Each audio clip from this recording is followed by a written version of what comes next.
You just keep it off. So. Yeah. We're on. As long as I could tap it off.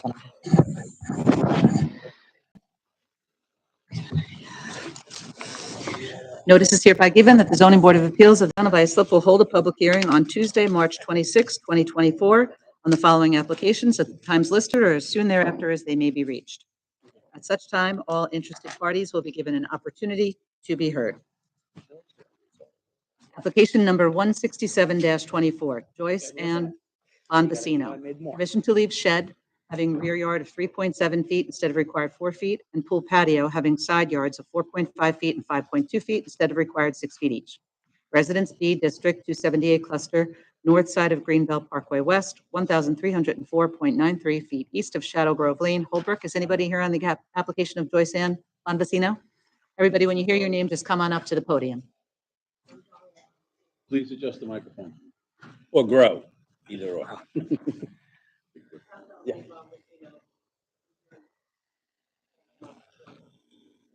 Please just give us your address, please.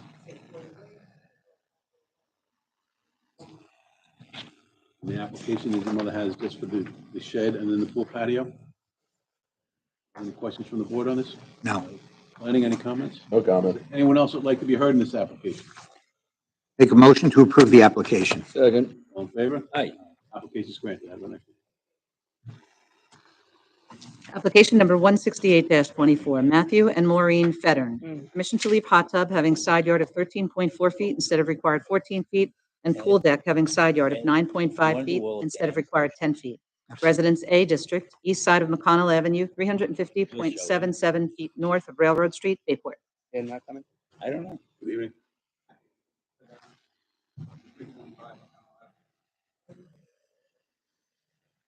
Thank you. You're here for the hot tub and then the pool deck. Any questions from the board on these? Nope. No? Planning, any comments? No comment. Is anyone else that would like to be heard in this application? Motion to approve the application. Second. Call you second. Second. All in favor? Aye. Application is granted. Thank you. Second. Application number 169-24, Odd Thorvaldson Life Estate. Permission to leave air conditioning unit in front yard not having required setback of 4 feet behind the front line of the dwelling. Residence AA District, south side of Woodland Drive, 456.3 feet west of Seaman Avenue, Bayport.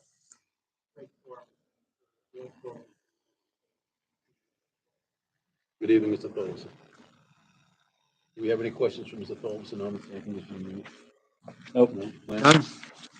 Anyone else would like to be heard in this? Make a motion, please. Make a motion to approve the application. Second. All in favor? Aye. Application is granted.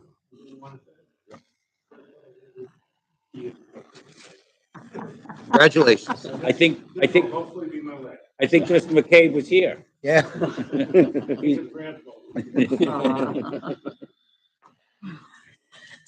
Application number 170-24, Kerry Insardi. Permission to install egress window leaving front yard of 26.7 feet instead of required 40 feet. Residence A District, south side of Brook Street, 300 feet east of Academy Lane, Oakdale.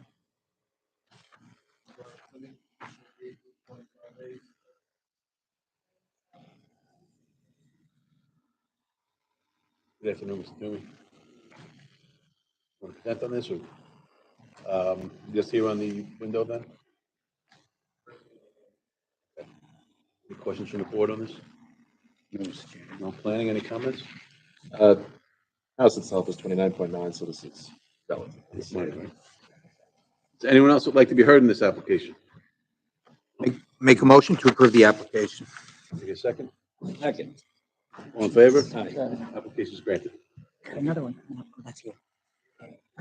Application number 171-24, Katrina Dalba. Permission to erect one-story addition leaving front yard of 24.8 feet instead of required 25 feet. Second-story addition and one-story additions, all having floor area ratio of 29.8% instead of permitted 25%, and to leave shed having a rear yard of 1.7 feet instead of required 2 feet.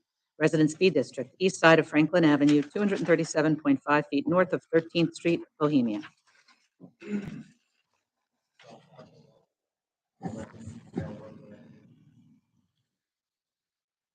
Good evening, Mr. Brown.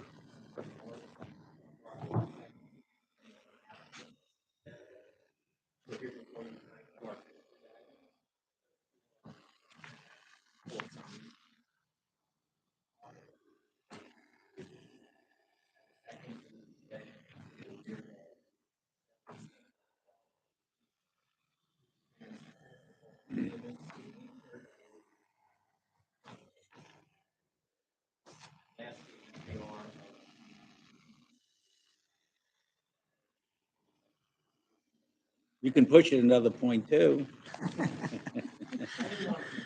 Okay. You gotta say. I don't think I've ever heard Bill Wexler tell an applicant, you can make it a little bit bigger. Breaking records. Yeah. You want to carry that No, over? you can't do that. For the next one?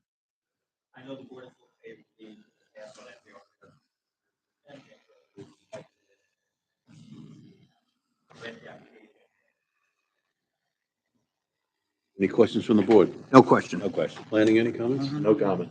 Is there anyone else who'd like to be heard in this application? I'll take a motion. Make a motion to approve the application. Second. All in favor? Aye. Application is granted. We tried. You gotta pay for it and save it. Application number 172-24, Christopher DeFranza. Permission to erect second-story addition, leaving floor area ratio of 27.5% instead of permitted 25%. To leave above-ground pool having rear yard of 5.9 feet instead of required 14 feet. And pool equipment having rear yard of 1 foot instead of required 6 feet. Residence A District, north side of Viola Place, 130.65 feet east of Fern Street, East Islip.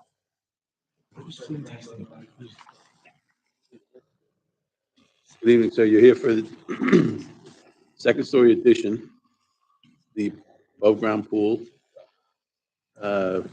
Is that pool there currently? Because 5.9 is pretty dramatic. Right? Pool equipment having a rear yard of 1 instead of. Planning, do you have any precedents on any of these? No, there is no precedent for that. Obviously, the addition's not a big deal. The pool itself is very close to the property line.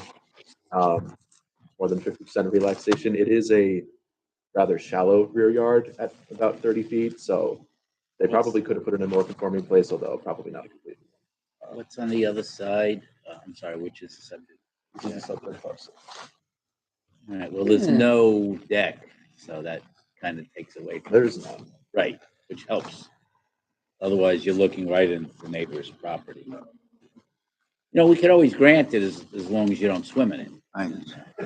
It's like a swimming hole. Oh, It's a swimming if hole. their There's pool's no anything doubt. like mine, it'll get swam in once and then never again.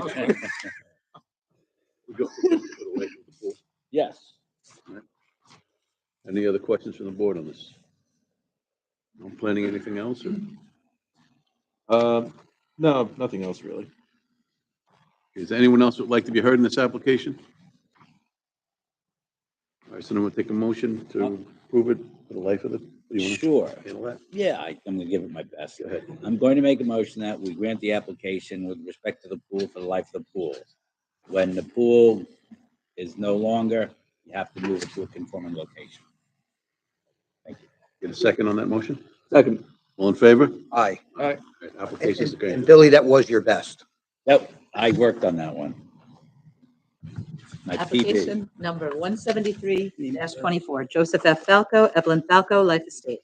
Permission to erect one-story addition, 12.33 by 22.75, leaving side yard of 9.7 feet instead of required 14 feet. Total side yards of 21.7 feet instead of required 28 feet. Front yard of 21.8 feet instead of required 25 feet. All having floor area ratio of 25.44% instead of permitted 25%. To install driveway leaving side yard of 2 feet instead of required 4 feet. To leave roofed over entrance having front yard of 17.5 feet instead of required 25 feet. To leave accessory structure 16.2 by 21.5, having side yard of 2.6 feet and rear yard of 3.1 feet instead of required 4 feet each. And to use dwelling for two-family, family use only pursuant to Islip Town Code Section 68-419.1. Residence B District, north side of East Madison Street, 100 feet east of Division Avenue, East Islip.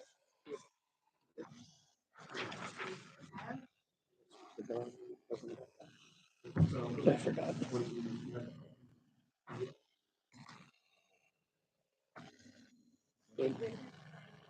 Yes, no. Yeah, it's not.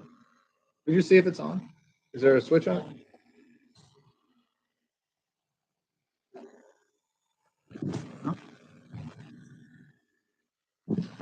There you go. Okay. We're here tonight because Mr. Falco and his mom are going to be living in family use. That's what they want to make this into. Currently, she's 97, she'll be 98 next month, so it's impossible for her to go upstairs to the bedroom and where the bathroom is in the house currently. So we're popping out the left side of the house, where you see that there on the first floor, to make a bedroom and a bathroom for her in the existing part of the house. And the back portion is going to be for Mr. Falco to be able to care for her. So that second apartment in the back there will be for him. Since it is a 50-foot lot, narrow, it is causing a lot of these variances for the side lots. Yeah, that's.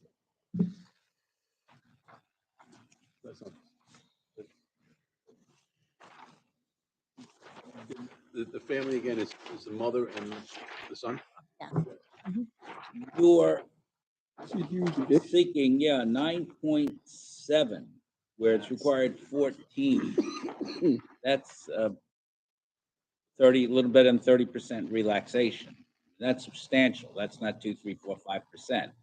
Do we have any, or do you know if there's any precedent for that? Because that's steep. That means I understand it's only a 50-foot wide lot, but then we'd have to grant the next applicant 9.7. That area will become 9.7 unless it's already existing in the nature and character. So do you have any precedent?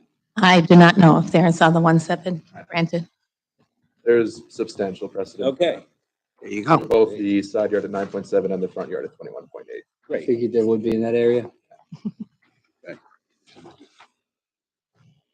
there anything on here that's not concerning to you, Brian? No, everything either has precedent or is otherwise not a very big concern. Okay.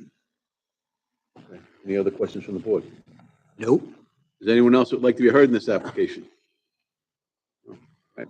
Take a motion. I'll make a motion that we grant the application and with respect to the family use only for a period of 3 years. Second. All in favor? Aye. Application is granted. Thank you. Application number 174-24, Marguerite Dean Skittles. I'm sorry, Kittles. Kittles. I was thinking the I was same wanting thing. some Skittles. Permission to leave shed having side yard of 2 feet instead of required 4 feet, and driveway and walkway on side property lines not having a required setback of 4 feet each. Having front yard occupancy of 80% instead of permitted 40%. Is there anybody here on that application of Marguerite Dean's Kittles? Call. 10% of Application number 175-24, Christopher and Danielle Timo. Permission to erect detached garage 18 by 24, forward of dwelling not having required setback of 20 feet behind the front line of the dwelling. To leave 6-foot fence, having front yard of 11.8 feet instead of required 15 feet, and second front yard of 2.6 feet instead of required 10 feet. Residence AA District, southeast corner of 7th Street and Roosevelt Avenue, Bohemia. Good evening. Good evening. Chris Timo, 132 7th Street, Bohemia. I'm the homeowner. Planning, what do you have any comments on this? Regarding this, there's no precedent to be having a garage in front of the dwelling like that. It's not something that usually would get granted unless it's an extraordinarily deep lot and it's still far back from the street. In this case, based on the plans, it would be about 15 to 16 feet away from the street. And as an accessory structure, it's supposed to be accessory, not front and center like that. It'd be closer to the street than the dwelling, so it's not something planning is really supportive of. With regards to the fencing, the front yard one, which is just in this one section here, I mean, you can even see the neighbor actually goes much closer to the street right next door. I don't find that to be too problematic. The second front yard one seems like it was only bumped out maybe within the past 3 years or so from being conforming to what it is at 2.6, so that one should go back to conform. I do have some evidence if the board is interested. I have letters of support from all 4 adjoining neighbors in the matter, as well as some pictures from the property just to illustrate some of the points that I wanted to make for consideration. Okay, so you'd like to submit them?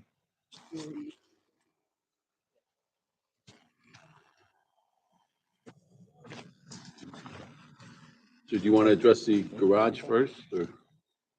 Sure.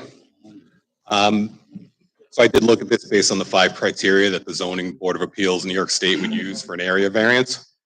The first one being whether an undesirable change would be produced in the character of the neighborhood, or detriment to the nearby properties. As far as the nearby properties, you can see from the letters of support that all of my neighbors are on board with this. I also wanted to point out that, my neighbor across the street, directly across the street, our driveways face each other. You could see they have a detached garage that would almost be in an identical spot, but I think this is a quirk of the way the properties are laid out. You'll see on this, every house that's a corner property, as their address is on Roosevelt, which is the side street there, whereas my address is on 7th Street. So I end up with a shallow property as opposed to everybody else who has a deep property, where it's deeper rather than wide. So you can see my neighbor has one that's okay. Same, I actually measured it today. We're talking about maybe 5 feet difference between how far theirs is off of the road as opposed to mine. I did consider, you mentioned the fencing. It seems like you're okay with the first fencing, but the second fence that's on Roosevelt, which was the left side of the property there on the west side. For that, one of the pictures that you'll see in there, I think I've labeled it G. That is a picture from the intersection of 7th and Roosevelt. You can see the distance that that fence is off of the property, the distance that fence is off of Roosevelt. While I understand it's probably not in line with where the property line is and how far it has to be set back, it's way further back than anybody else in the neighborhood. So when you go back to the criteria about whether it's a detriment or not, I think that the fence is okay, where it is. As far as whether we could put the garage in a different location, the property on the other side of the lot just wouldn't be big enough, and then it's putting me really close to an intersection that's really busy. And I also don't want to put any sight triangle or any sight line issues for my next door neighbor whose driveway is over on that side. Our concern is though that we never grant garages in the front. Okay. That's the precedent the board has had for at least 15 years. So. Yeah, I understand the precedent on that. I guess I was looking at it more as I think, my neighbor told me his garage was okay. And I don't know if that's because his mailbox is on Roosevelt facing the other way. When you look at it, I don't know if the board approves it. If my mailbox happened to be on Roosevelt, are we having the conversation? I think my garage where I want to put it would actually be okay if my mailbox was over there. It would not. If that was your second front yard on 7th Street, you would need a 35-foot setback, and where it was proposed, it's like 15 feet. So it still would be more than 50% relaxation if that were the case. Yep. Unfortunately, it's not the case. It's true, you are the only one that seems to be fronting on 7th Street, which does make this a bit more difficult for you, but even in the circumstances, best case scenario, it would still be a pretty big ask. And unfortunately, best case scenario is not the case here. Is there anywhere else you can, because I can tell you right, just so you know where at least my thinking is, it's using his term, big ask. No, I understand that. That we would normally grant. Yeah, and I think I'm getting caught up here because I originally, you see the pool there, which is permitted by the town. I originally wanted to put the pool on the other side of the property, but because the town's rules are that you have to be 18 feet water's edge from the property line, unless I wanted to put a kiddie pool in, I wasn't going to be able to do it on that side. And my expediter actually had informed me that the chance I think it's 14. I can't move it at this point, right? Probably not. Probably not. Yeah. But I had an expediter at the time who actually said, look, there's no way you're going to get a variance for a pool on the other side of the property because you have the other side to build on. So you had a viable other location, which is why it ended up there, which then puts me in a pinch as far as the garage because now I can't go too close to the pool.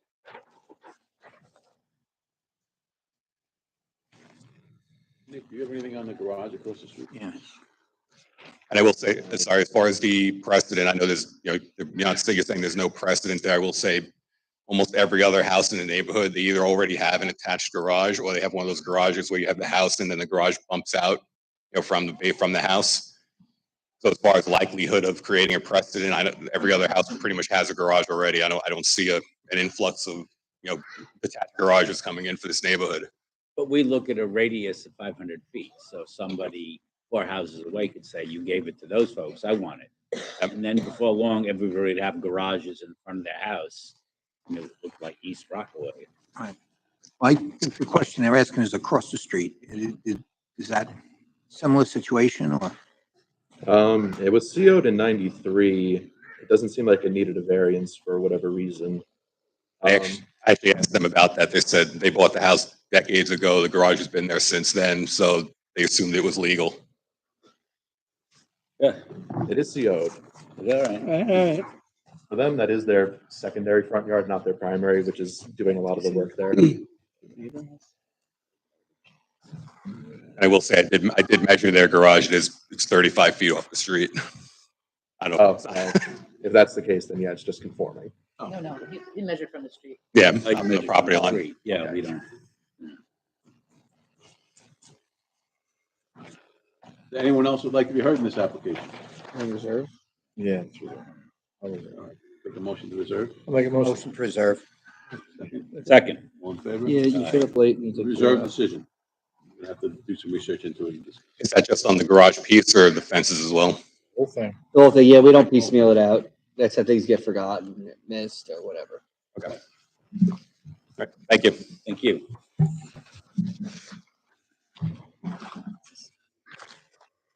Application number 176-24, James and Robin McNevin. Permission to leave patio on rear property line, not having a required setback of 4 feet.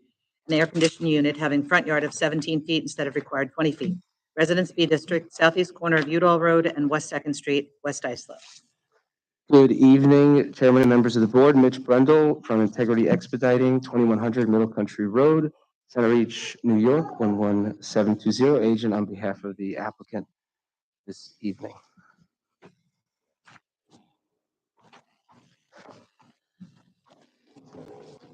So we're seeking permission to maintain 2 existing improvements on this property, one of them being a patio, which has existed prior to my client's acquisition of the home in 2015. And, due to the orientation of the dwelling on the property, this is a very restricted backyard. And so that's as much walk room as they can have back there. That patio, again, has been there. No known complaints from neighbors, no negative impact on the nature or character of the neighborhood. And the AC units, they were installed in 2016. And this is a minimal request. One of your neighbors? Say again? Is that a neighbor? I don't know, maybe.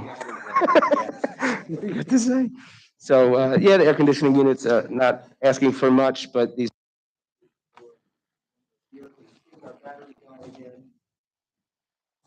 Microphone? We have IT here. Look, he's up and running.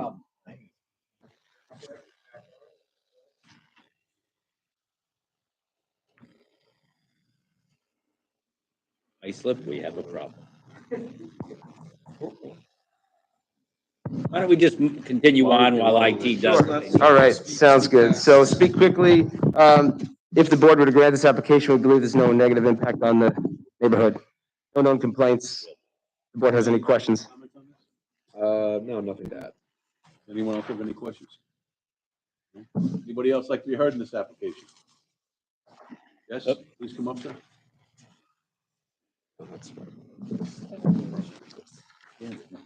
What's your name and address? Hello, my name is Michael de Blasio. I'm the homeowner of 121 West 2nd Street, directly to the rear of the property. Do you need a spelling on the last name? DE, capital B.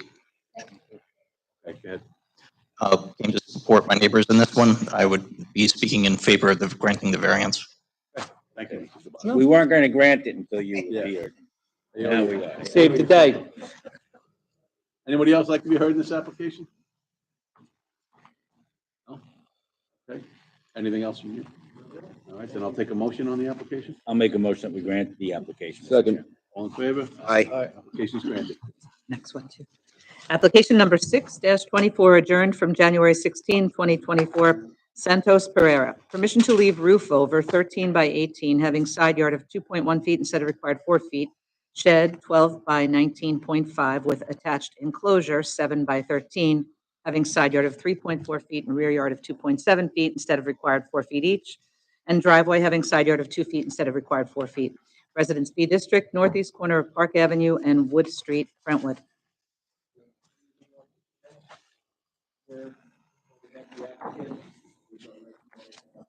Oh, my goodness, just talk loud. Just talk. Speak up, Yeah. speak up. So, yeah, on behalf of the applicant, seek permission to maintain for storage, the roof over, the shed itself with an attached enclosure have always been required in 2008. There's no notion to neighbors, no major impact on nearby properties. I put aerial search the neighborhood, there are impact structures throughout the property. And Is that the subject? Is that the subject one? Yes. Refresh our memory is why was this adjourned from January? So there was a discrepancy on the denial, which indicated that the accessory structures were attached to the dwelling, which would then create a substantial, ask for relief. So we actually made a site visit, prepared some drawings, submitted the zoning, and had the survey updated to prove that the structures were not attached to the dwelling. Lanning, do you have any comments? So yeah, it's not an understanding, it's 3 inches from the dwelling. It's very close, but it's not. Is the roof over attached to the shed? The roof over is a freestanding structure. So it has metal beams and posts. It's a freestanding structure that is. But when I was looking at the construction plans, it did look like it was attached to the shed. Are those the recent plans that you submitted to? It wasn't the survey, it was the construction plans as part of the building permit. Okay, because we were applying for a certificate of compliance and plans are required, and we did submit them after the zoning through the application, which indicated that So it's definitely not attached. it's definitely not. Wait, but let me get this straight. You submitted as-built for CFC to building, showing that it was attached. I mean, it's at most maybe 1 inch off, so it's very difficult to tell in a lot of these cases. All right. The reason to bring it up, if it was attached, the setback for the shed and all of that would probably be more significant. Would go to Yeah. 10 feet, that structure. Given that, it is a lot of continuous aggregate length of accessory structure. If it is truly 1 inch off, that's very much in their favor here, but it is kind of difficult for me to say that the overall impact is not one that would be of a greater structure than what is actually being represented here in the Colton. On the survey, it looks like it's touching. That doesn't mean it's attached, though. Yeah. Can they reduce the size of it? It hasn't been, it's been existing for a number of years. Can they just have it off 1 inch and say, haha, it's not attached? Attached. Yeah, they can. You could just put a qualifier. If you What if grant it's it, not but attached, never but it's attach not it. in contact? That I'm not sure. I think it needs to be That's the attached. stuff litigation's made out of. Yeah. All right. You just grant it saying it's never to be attached. Yeah. Does anyone else would like to be heard in this application? Pictures would be helpful. No? What are our photos here? Did you want to see them, please? Yeah, Oh, please. sorry. I didn't get to see it. Look, I see light. Yeah. Not attached. Never to be attached. Christie's like, See light. I saw the light. Chris has seen the light. Real close. It's Never thought I'd taken see it, but 37 years, but I thought when it was my time, I was not gonna see the light. See the dark tunnel. right. I was just always the Holy Week. There you go. Well, if that's not divine providence, I don't know what is. At the Iceland zoning board. Yeah, I'm good. Yeah, no, the inspector will check it out, so it's good. So you want to condition the, Never to be attached. okay, take a motion? Motion to grant the application with the condition that the roof over is never to be attached to either the shed, garage, or whatever that is, or the house itself. All in favor? Aye. aye. Application What is is that granted. under there? I got it. Done.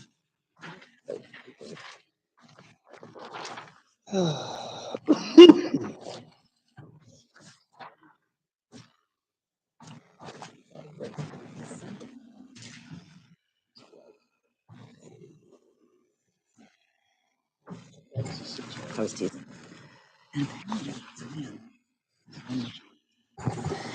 Application number 177-24, Janet Medina Candelario, Veronica Espinal, and Junior Saba Roman.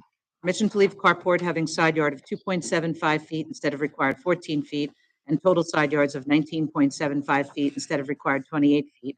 Fence exceeding 3 feet in height in driveway site triangle, and driveway having side yard of 2.75 feet instead of required 4 feet, and front yard occupancy of 44.4% instead of permitted 40%. Residence A District, east side of North Thompson Drive, 3,072.7 feet south of Pioneer Drive, Bay Shore. Good evening. Give us your name and address, please. Okay.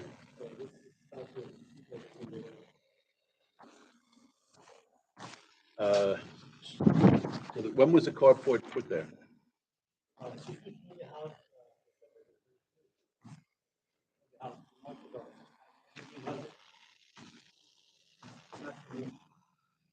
And what's bringing her here? Why did she have to come here today? Did she get summonses or why did she come here?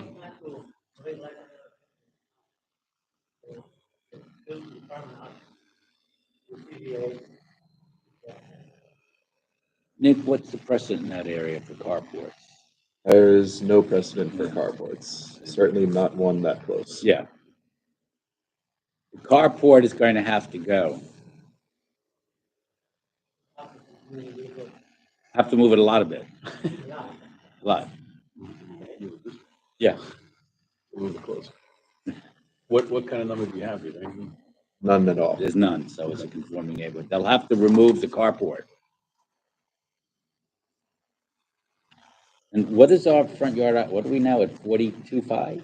No. You were at 42.5. The town moved it up 5%. You didn't give any further relaxation. That's where our conversation So was. where'd we leave off? We're at 44 something. What was it? Well, 44 is the answer for tonight, right? 44. Yep, they got it. Why don't we ask? No, What's up? we're talking about the town had increased by 5%, right? It went from 35 to 40. Right. That was the code We amendment. give up to yeah. 45. We were at 42.5, so shouldn't we go up What percentage precedent wise? do you have, if any, on front yard occupancy? What do we want to go? Front yard 44? occupancy usually doesn't. I think that's, we all have precedence. 44. 5%. We usually give up to 45. We used to get I up to don't, I 40. don't remember. that's why I was asking Ed. I don't remember. Oh, we can set it right what now. We've been 45. doing. Mary, do you remember? 35-40 was about a 15% relaxation, right? Right. So now 40 to 42, you went down to a 5% relaxation. No, it's inflation. I said 40, I think So, 45 is a good I think number. maybe meeting in the middle at 10% might be something you'd want to So consider. what would that be? 44%. 44 This- even, okay. This gentleman's asking for 44.4. So let's, like we did last week with 110, let's make it 44. And this way we have a bright line and like our 30% on FAR. Seems fair to me. He's gonna have to knock down the carport anyway. Yeah. Doing some work So over it's there. gonna do some. Do I hear 44.5? I'm good with 45, just to set it. I'm good with 44, but let's go around. What do you say? Dan? 45. What do you say? 45. 44? 45. 45? 45. Which means you're great. So it's, 44 is too difficult to remember. so it's Sounds like- 44. Sounds like the front yard occupancy will be granted, but the side yard, total side yard is no longer an issue, correct? If we remove the carport? I'm sorry, what? We're gonna deny the carport, we're gonna deny the total side yards, right? Because it's no longer an issue once we remove the carport. Makes sense or not? Well, yeah, if they remove the carport, they'll have. What the about side the fence? It yards. was otherwise conforming, yeah. How are you on the? Yeah, it's without the carport, he has 14 feet, 1 inch on that side. Yeah. As per the survey, assuming that's accurate. Fence exceeding 3 feet. Fence is in height, okay, or- Driveway, site distance triangle.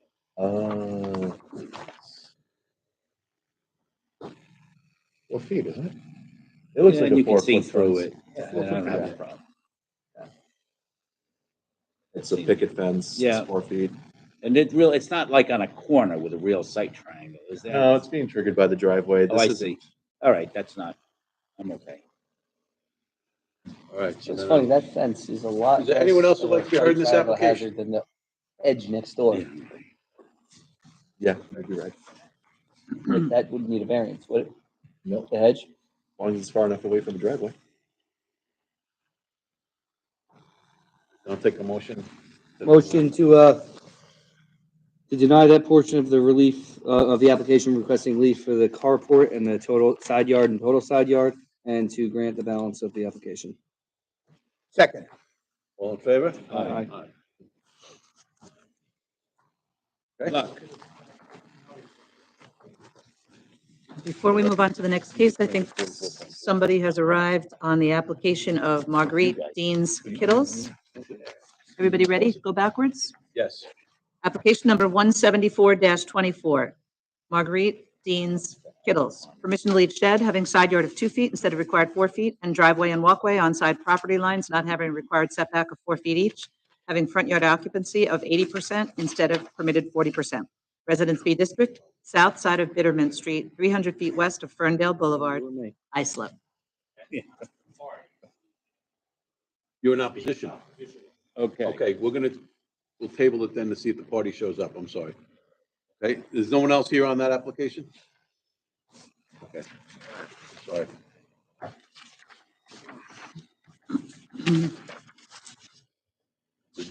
You know, can I make a suggestion? How long do we want to wait the applicant? I just hate to have this gentleman sit here all night waiting when they don't show up. 6 o'clock, 6:40. Okay. 7. Yeah. All right, yeah, all right. Yeah, we won't go past that. That sounds fair.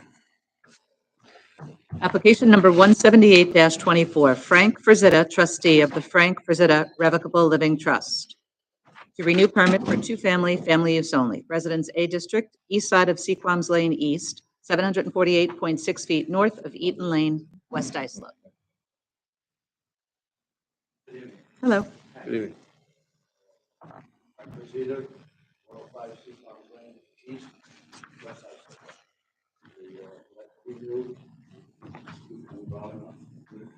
Two-family use? And who will you have living there? Me and my fiance.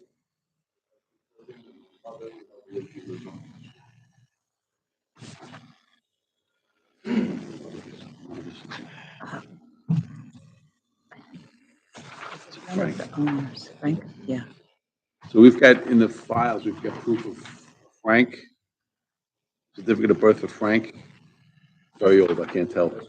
That's Frazetta. No, I've got this your is an older- passport. I've got your passport, right?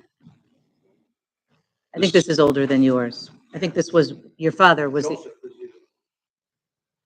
Oh, hmm. Frazetta Revocable Living Trust. Who is Frank Frazetta revoked? I'm Frank Frazetta. You're the only Frank Frazetta? And it's your trust, you're the,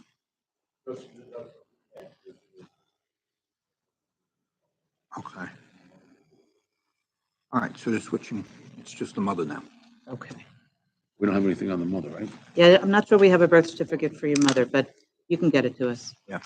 But there was a concern about occupancy, whether your parents were full-time residents of the property. We send letters to the surrounding property owners, and there was a comment that they don't live there. Not too busy evicting sloths. Yeah, just tell the board. That's why you're here in public telling us. Yeah, sure. The D went to, in 2020, they got the property, right? Maureen and Joseph. Okay. But you're the applicant? Yeah. Everybody's stuck with each other.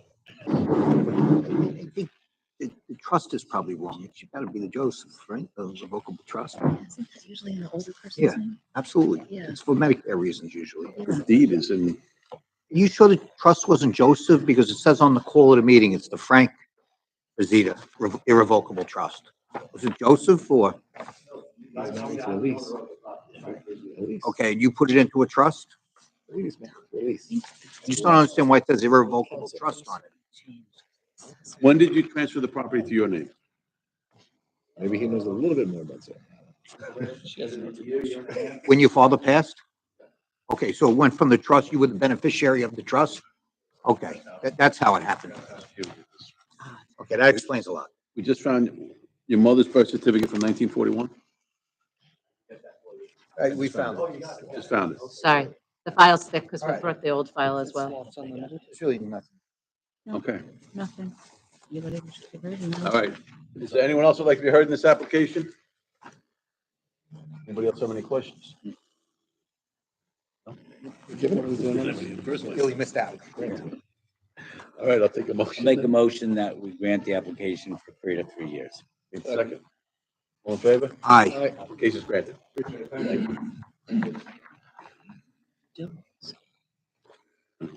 So back together. My coffee stand. Are we still at 45 with front yard or did it grow already? You're in the twilight zone, man. It just jumped to 55. Does the microphone work? Application number 179-24, William and Tony Weiss. Permission to leave driveway having front yard occupancy of 61.4% instead of permitted 40%. Residence B District, northwest corner of Grand Boulevard and 44th Street, Islip. Hey,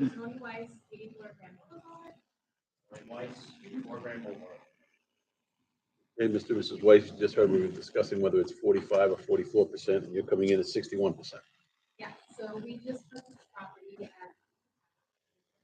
and we're seeking a certificate of compliance for a hot tub and a deck that was part of purchasing the property. We revised the area. In the meantime, we also in the process of getting our imperial permit, we notified of two zoning violations. One was fence property line.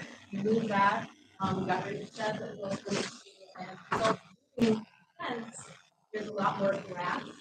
So we were hoping, there's like more grass. You are lucky because just in the last 10 minutes, you went from 44 to 45. You wait another 10 minutes, it may even go, No, we went from 40 to 45. oh, 40 to see, 40 to 45. You're the beneficiary of 5%. Yeah, but no, there's a very We unusual. didn't go to 61. No. The other zoning problems you said you had, you fixed them without, Yes. instead of so- coming, you didn't want to bring them all at once, so they're done already. You fixed it Right, all. we figured that the problem with the fence was sight lines. Okay. So I also submitted some pictures to try to illustrate that when you're circling the property, it doesn't look like it's a bunch of driveway, but we are part of property. Front yard. Problem is, we're stuck at 45, so. There are some unusual circumstances here, Dan, and you usually ask about the right-of-way, and if there's extra right-of-way here. If you look at the aerial, that's Grand Boulevard, as you can tell by the name. Was probably planned out to be a very grand boulevard. It's got 100 foot of right-of-way, which is double the typical amount of right-of-way for residential streets. So So, where does that count? This percentage? So it doesn't, Yeah. is the problem here. So they have, from the edge of pavement here to their property line is like 30 feet of what would normally be considered their front yard, but they're not getting credited for. What's happening here is they have driveway here and a second driveway here, and the way the town calculates it is they take the overall asphalt for both this and the secondary front yard and count it against just the primary front yard. So the secondary driveway is being counted against just this small front yard, which is only small because of the oversized right of way. I don't remember ever having to deal with a calculation like that on a front yard occupancy. But I I, could be This is what it wrong, looks but like that's the from first oh no, I meant the excessive yeah, right-of-way. This is what it looks like on. But it always looks like a football field. I mean, my question is, I could see why the town doesn't want all of that or cement or whatever the Did they driveway. maintain, you maintain that lawn? Yeah. And now, when you see when you had fire. License. Now we have 6 grass, seeded and thrown in that. So you're riding by. Don't see fence. Can I ask you, why do you need 2 driveways? That's what's driving your pun, but that's what's. driveway on the 44th side, there will be on that. Do you still want it? Because that's what's causing you the problem. Do you need it? I mean, It's as much an issue where, so test track. Driveway. Well, we could give you time. It's basically a circular driveway that goes to two different streets. Yeah, but that's what the look the town does not want is just all driveway in your front yard. Yeah, but it doesn't It's really, not really happening. here. yeah, that's, Yeah. The town has the What, benefit because of it's a on- 30-foot right of way. on this which side. they have to So- maintain. Well, they don't have to, but. I'm That sure if is- they didn't. they'd You're get right. The written. purpose of front yard occupancy Right. is to prevent people from just paving over a large area, not having sufficient landscaping for the most part. You're looking at it on Street View here. They have plenty of landscaping. What's happening here for them is they have such a small front yard, which you can see on the survey, because of the way that the right of way is delineated. And I don't believe there's really much intention for doing a road opening anytime soon there. No, they're never gonna do that, so. So what's happening in terms of the actual look and impact of a residential neighborhood, Right. they are accomplishing that. They're just not being credited for it because of where the right of way is delineated. It seems like almost like one of those situations where what's the language in case law says the zoning board of appeals is an escape valve for the unfair application of the zoning ordinance. And it kind of seems like in this case, it might be relevant because they're kind of getting heavily penalized for a massive right of way. But only get Yes. penalized for the driveway, not the grass. They're not getting credited for it. That's what I'm saying, yeah, they should be. You know, can you just go around? I'm looking at the street view and I could see that it doesn't offend the town's sensibility because it's an odd configuration. Right. So, Straight driveway. yeah. All right, I'm good. Noted for the record, Mr. Wexler is good on It's good. 61%. Glenn, do you have any other comment on it? But we have to delineate. We have to write on Yeah. that. I'm okay with it. I think it's a distinguishing enough factor as the oversized right of way. Is there anyone else who'd like to make a comment on this hearing, on this application? No? All right. Then I'll take a motion. What is this? I'll make a motion that we grant the application, recognize that it's such a large and oversized right of way that it does not do injustice to the town code by granting, I can't even get the words out. 61.4%. That was tough. So we'll distinguish that in the application. Please. In the decision. Yeah, that should definitely be in the decision about the oversized right of way. All right, so we have a motion. Do we have a second? Second. All in favor? Aye. Aye. Application is granted. You win. Really awkward one right You got 61% out of Bill Wexler. That's pretty Right good. after the 45% compensation. It's etched in stone. Run. And Billy said it. It's etched in stone. Whetstone. Application number 180-24, Brian and Devin Quinn. Permission to erect second-story addition 25 by 26, leaving side yards of 13.4 and 10.2 instead of required 14 feet each, and total side yards of 23.6 feet instead of required 28 feet. Residence B District, south side of Jackson Street, 200 feet west of Stellenworth Avenue, East Islip. Let's get you out fast. Doesn't seem too bad. Just give us your name and address. Okay, my name is Brian, this is my wife Kevin, and we work at 30 Jackson Street in Iceland. More space, we have a big yard, and we just want a little more living space inside our house. And the second story is just on top of the current first story? Correct. No changing the, Now, we won't be encroaching anywhere on either one of ours. oh, straight up. Okay. Planning, do you have any comments on that? There is sufficient precedent for a 10-foot side yard here. Any other questions from the board? No questions. Anyone else who would like to be heard in this application? Then I'll take a motion. I'll make a motion that we grant the application. Second. All in favor? Aye. Case is granted. Right along. Quick enough? Thank you. I know what's gonna happen. We just set a precedent. Yeah. and everyone's. Decision will come in the mail. You'll take that to the building I thought they already department. do that, Trent. That's in the criminal court, right? They come in with the kids. Yeah. Baby. When I do immigration interviews, I always think of the Yeah, Keep it right, on out yeah. there, so it's awesome. Yeah, that's a- If you got a baby, they have to put on the board here. So. Application number 702-23, adjourned from November 14, 2023. Marina O'Reilly. Permission to elevate dwelling, leaving first floor elevation of 12 feet instead of permitted 8 feet. Floor area ratio of 32.98% instead of permitted 25%. Front yard of 14.5 feet instead of required 25 feet. side yards of 4.5 feet and 7.1 feet instead of required 14 feet each, total side yards of 11.6 feet instead of required 28 feet, to leave rear yard landscaping of 24.43% instead of required 40%, and driveway having front yard occupancy of 60.37% instead of permitted 40%. Residence B District, south side of Allen's Point Road, Not your home. east of Degnon Boulevard, Bay Shore. Not 10 minutes apart. Good evening.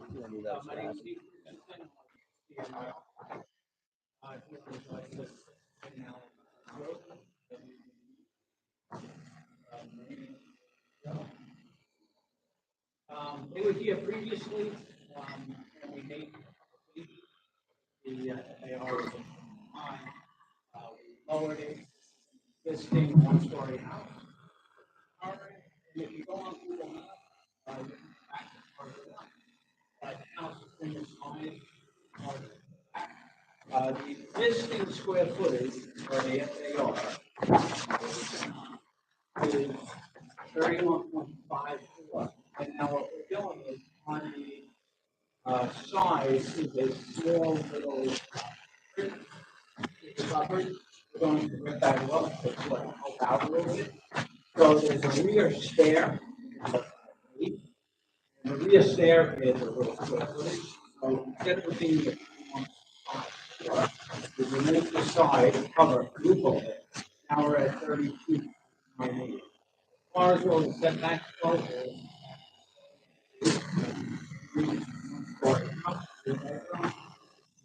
straight up right there. The rear yard, listing,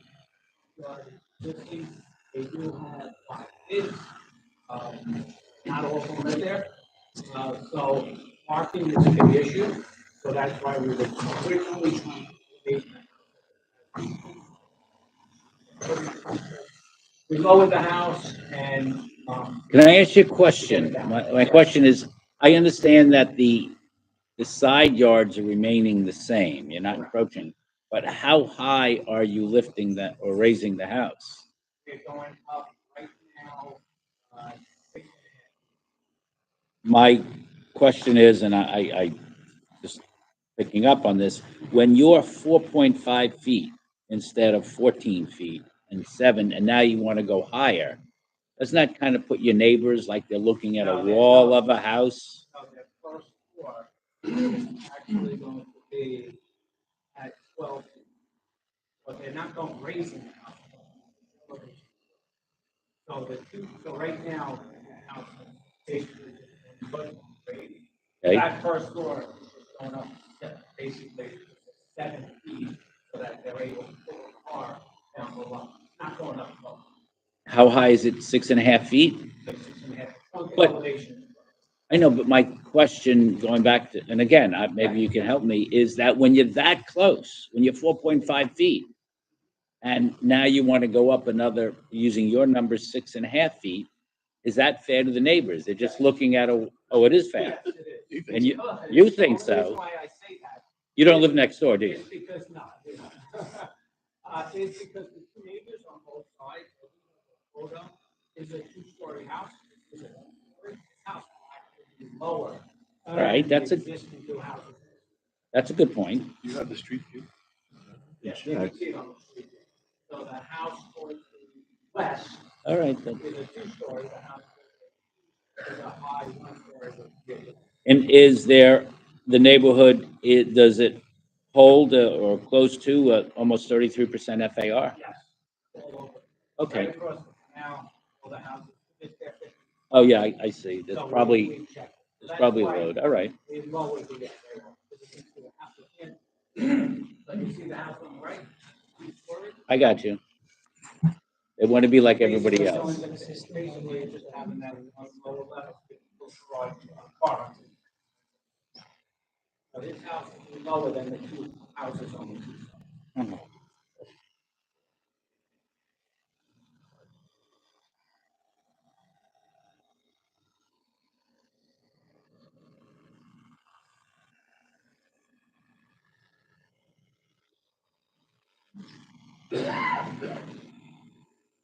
Did you meet with the planning department before after the adjournment till now? We went over through a couple things, Okay. and then we lowered the FAR. I don't remember speaking to you. House up higher, Maybe the new is and back we- from we November. lowered. What did you discuss with them about the FAR? Is it,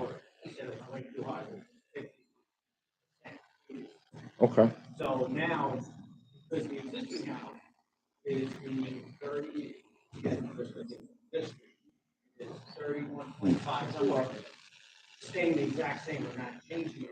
Only thing that we committed to it is stair. So, And we're removing the side roof over to help out. did, 32 doesn't go up. when you spoke to planning, did you speak to them specifically about this 32.98 number? We just went over the square footage. Is there any precedent for that FAR? That's all over the place. Yes. Yeah, right across the canal. Not granted by the board. Two houses. Wait, it's an ancient wait. neighborhood, but. Yeah, we have to go by what's granted, not what's there. You don't entirely need to, but they Well- should be able to substantiate instead of just saying so. That's just what I was going to say. Substantiate, young man. Yeah, because all the houses we probably raised. So let's find out what we have granted to see if there is precedent, and then the next step is we'll have to look at the nature and character of the neighborhood.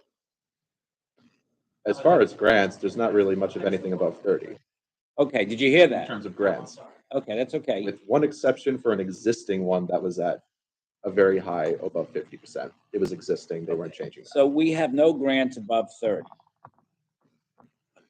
Well, one, but I think that's, It was existing. yeah. it's- What's the This is existing on this? fairly close to existing. They're Right. doing a couple of modest additions, but So I would like to state something, that just the house itself. But there's look on the photo, so just the house itself, I mean, so that little roof over front, puts it over that percentage. Puts us to the roof over there. That's why we're That's right. removing the side. I'm just curious, since we haven't granted over 30, that doesn't mean it's the end of the story. What is the nature and character of the neighborhood? Is the nature and the character of the neighborhood basically at 32, 30? I don't know. I don't know. Maybe somebody else knows. I mean, if you have proof that, yes, not anecdotally, but yes, 45, 50, 30% of the homes are at that, that to me, it means something. But if we don't have that, so Yeah, can I see an area? Sure. It's like Joe was. I have a feeling it's a pretty tight neighborhood. It is, you know this area. It's stagnant. Probably is. They are large. We're going back.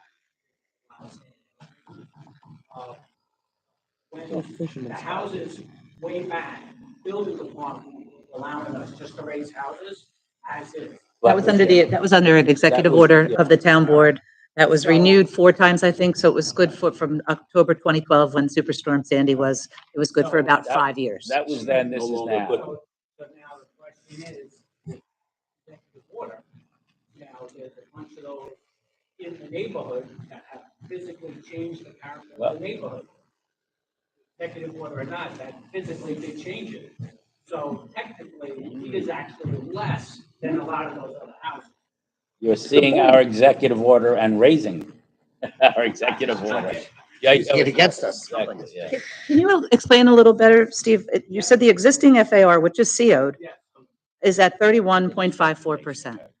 You said you're removing a roofed over area to raise it by 1.44%. How does removing a roof over increase the FAR? They're Well, it's- proposing another roof over. But the stair wouldn't count, the stair won't count unless it's covered as well. It is roof over. No, it's not. I'm looking at the overhead, and, I mean, that looks like a tight neighborhood. Well, if it's less, how much less is? So the bottom line is the existing house was 28.9. And with that front roof over, which is existing, is 31.5. So if we put the stairs was, 24. So you want to take the stairs off? You want to take it to 30? Oh, you're saying hypothetically if you did? Doesn't count. It's not, Right. So if we granted 30%, you could make it. What about the area under the stairs? Isn't that, because it looks like in the front of the house. Is that what you're talking about? The area in the front of the house? That's included, okay.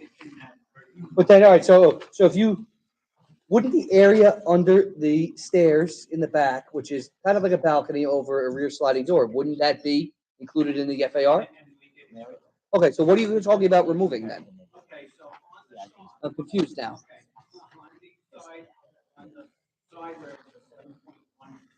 Yeah. There was originally. I know, I get that. I guess what I should have asked is, you're talking about something that was included in the FAR, but now should not be. Which side, which stairwell or staircase? But it looks like it's opens onto a balcony of some sort, which covers, is over a sliding door. That area underneath it would be included in the FAR, correct? Okay, so nothing gets taken out of the FAR.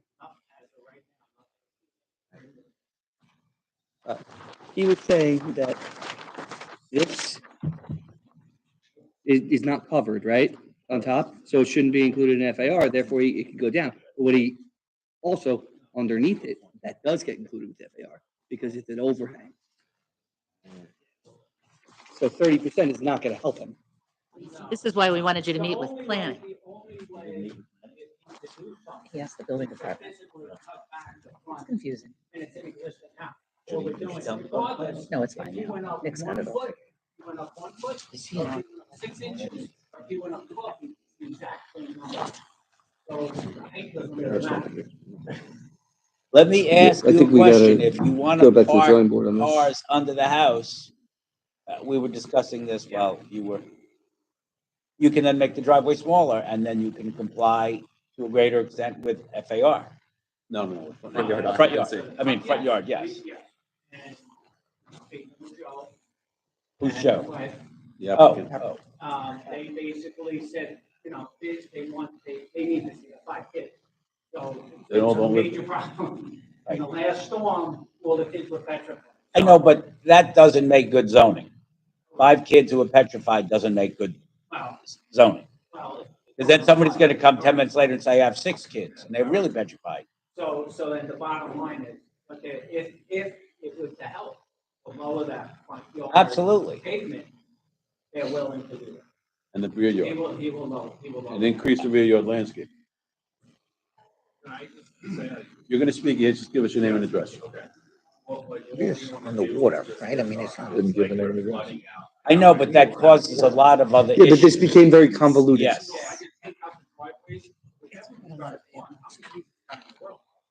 It's quite a lot of pavement. Water. So those are more or less infringing because nobody's. Whatever it takes to get my house up in the air. Well, I mean, planning, how will you deal with all this? So we could know. Yeah, what, Front yard occupancy and the rear yard landscaping were two biggest concerns that I had, especially given that exact point you brought up. With the storage space, the front yard occupancy doesn't seem as needed anymore. right, so what, we don't want to do this on the fly. Yeah. So is there anything else? The only other thing I was going to ask, what is the purpose of the rear sliding door and window that seems to be in the storage area?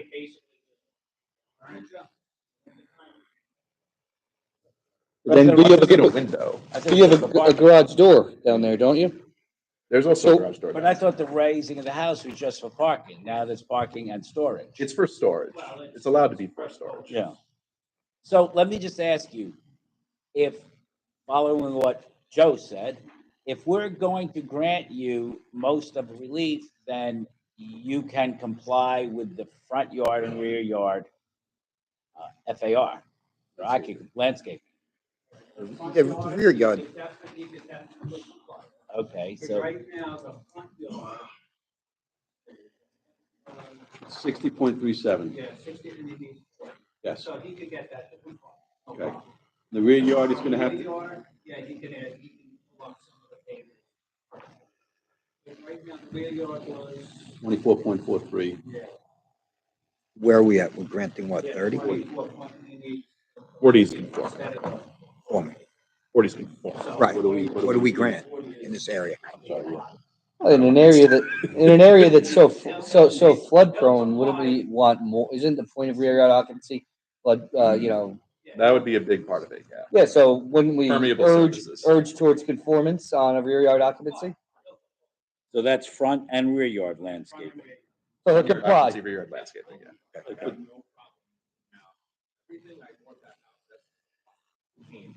I don't like the brick in the backyard. Okay, so, all right. It's probably not doing you any favors with the flooding, honestly. So Nick, so if we take out, hang on one second. If we take out the front and rear yard landscaping, it's otherwise acceptable to planning? Yeah, the FAR is a little higher than what is granted in the area. It wouldn't surprise me if a lot of FARs are higher than that. And the difference between what is existing and what they're proposing is pretty insignificant. Yep. Okay. Again, yeah, I guess the only other thing to mention is, this should be already clear, but the bottom, I only bring it up because of the window and the sliding glass door kind of throws in the question. It can't be used for any kind of habitable space, or else that does get included in the FAR. So long as it's only for storage. Oh, I understand, yeah. So in front of my house is 50 last 2 stories, like, and my property is a road. We walk out our front door and it came up to my floor being like, if I put a basement, you can't. Okay. You're gonna get water. I'm gonna put things on belts and at least I'll have something. I have no garage. Okay. Guys, I think we get it. I think we get it. We get it. If we keep going, there's going to be moats and dragons and drawbridges. We get it. Yeah, you're going to lose. So utilizing that area for storage is acceptable. So then what's the final resolution? I got it. You got it? Yep. All right, go get it. Got it. Is there anyone else that'd like to be heard in this application? No? Okay, go get them. Okay, thank you, Mr. Chairman. I'm going to make a motion that we deny so much of the application seeking to leave the rear yard landscaping of 24.43 instead of required 40, and the driveway having front yard occupancy of 60.37, deny that, and grant the remainder of the application as long as the area under the house is used for storage and not for living space. Habitable versus.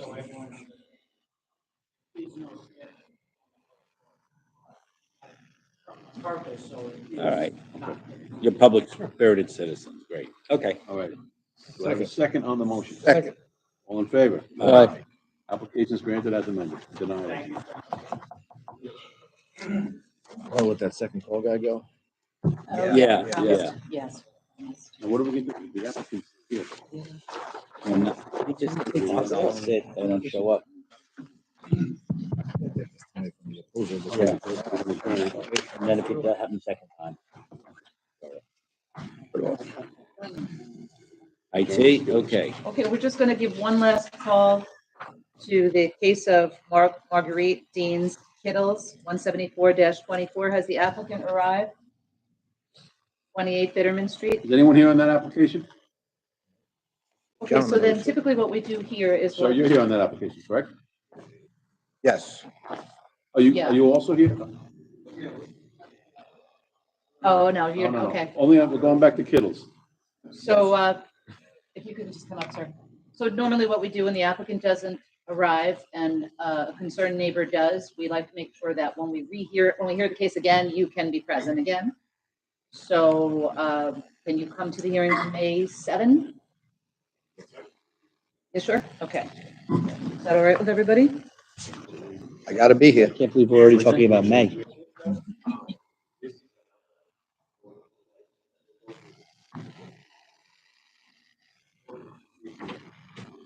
Oh, so you're not on title at 28 Bitterman, but you did co-own it with the applicant. Okay. Everybody think about that. It's fine, right? He's still in opposition, he's not making the application, so he's gotta come back when she makes the application. What is your name? I'm sorry. Just looking to see if you're on anything. Well, he's not gonna make, yeah, right, he's not gonna, yeah. It's gotta come back when the application's. We're gonna adjourn it to, I just want to ask one question. Yeah. Is there any chance that the applicant doesn't live at that address and that's why she's not here? She didn't receive her public notice? Okay, thank you. I'll make so, it. we'll take a motion to adjourn it to May 7th. I'll May motion. 7th? Motion. Second. Second, all in favor? All right. Adjourn to May 7th.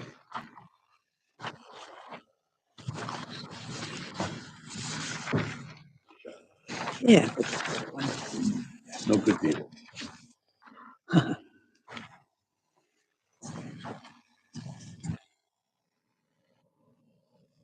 lot of people here for 4 applications.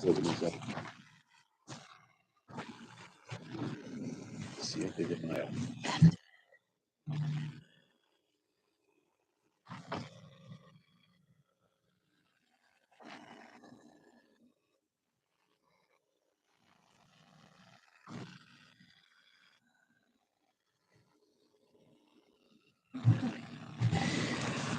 Application number 181-24, Lilium Investor Corp. Permission to reconstruct dwelling and erect second-story addition 24.6 by 41.1 and two-story addition 14 by 24.6 on lot having width of 50 feet instead of required 75 feet, leaving side yard of 10.4 feet instead of required 14 feet. Is anybody here on that application, Lilium Investor Corp? Goodness sakes. It is. Yeah. Oh, for goodness.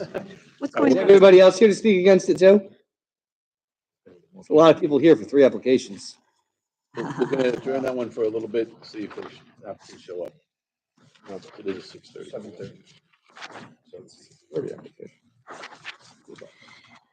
Application number 182-24, Roy and Kathleen Peleas. Permission to erect one-story addition, 10 by 19.1 irregular, leaving side yard of 9.8 feet instead of required 14 feet, total side yards of 19.8 feet instead of required 28 feet, and floor area ratio of 33% instead of permitted 25%.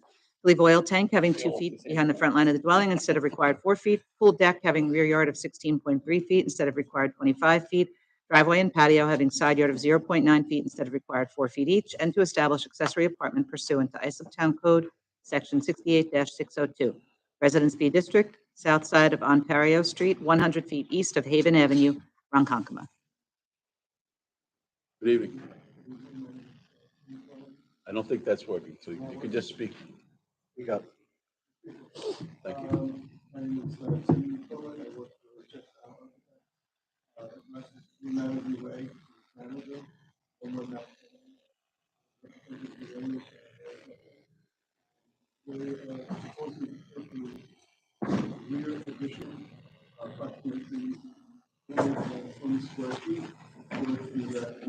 Corner of the house, west house. Really consistent accessory apartment, which is 522 square feet, where everything is included. So the total would be 763. We have a parking now, and that there's a 10-foot setback, which side yard setback right now, but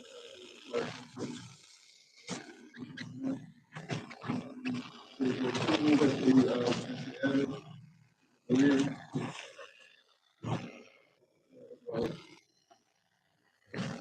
First question is, Planning, how are you on the FAR?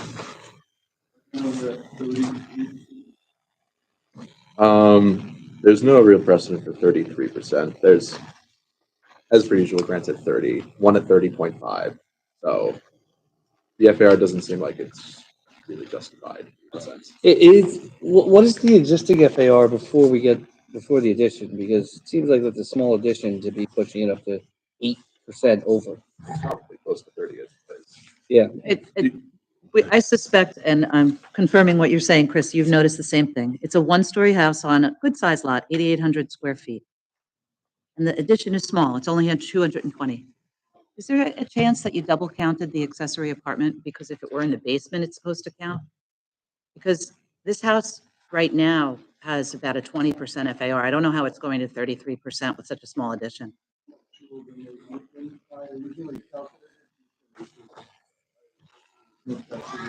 Can I make a suggestion? No, just give him the 30 and let it go. 30. He's definitely under 30. Okay. All right.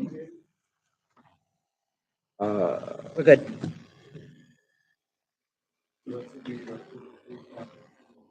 The collective genius here, all of us, believe that it's not greater than 30%. You double count it, just too small of a house. Yeah. Still grant them a 30. Yeah. So we'll grant you a 30%. That makes this a lot easier.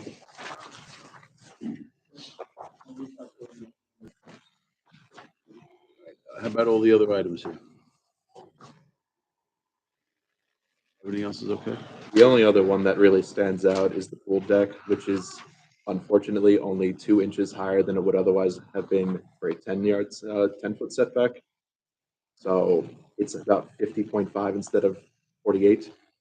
It has a bit of a history as well. They had a deck on the other side of the pool that went to the Board of Appeals, got denied. They took it down, moved it to the other side of the pool. And unfortunately, when they built that one, they made it just a little bit too tall. So now here they are back again for a deck that they had already moved. See the denial here. When was it denied? 07. They actually took it down. They actually took it down, moved it to the other side of the pool, and just made it a little bit too tall. You don't Just by think a couple inches. whoever, you think they would have learned something?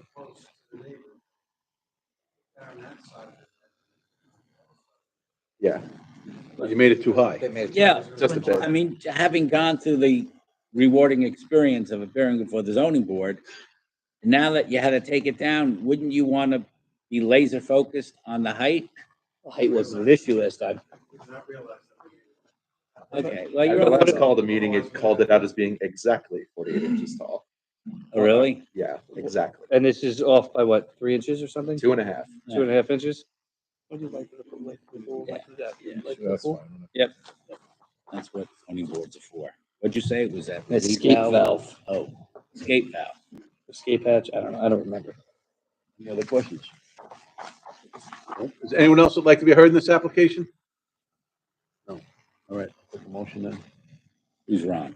I'm on. I'll make a motion to grant the application with the provision that the floor area ratio be at 30% relaxation rather than 33% as reflected in the call. Second. Hold on, life for the pool too, right? Life for The the pool, patio, the pool deck, I'm sorry, the pool deck. for 3 years. And that the life, it'd be approved for 3 years. No, No, life of the pool. The life of the, And the apartment. Life of the deck. the apartment for 3 years. Yeah, the pool deck for the life of the pool and the apartment for 3 years. I'll second that. All in favor? Aye. Application's granted as amended. The reporter got that very clearly. Getting late. To reconstruct. A lot of people here for 2 Yeah. applications. Application number 183-24, Shabania and Madeleine Joseph. Permission to reconstruct detached garage 17.8 by 30.58, leaving side and rear yards of 2.3 feet instead of required 10 feet each, and to leave driveway and patio on side property line not having required setback of 4 feet each. Residence B District, south side of Second Avenue, 98.7 feet east of Rhodes Avenue, Bay Shore.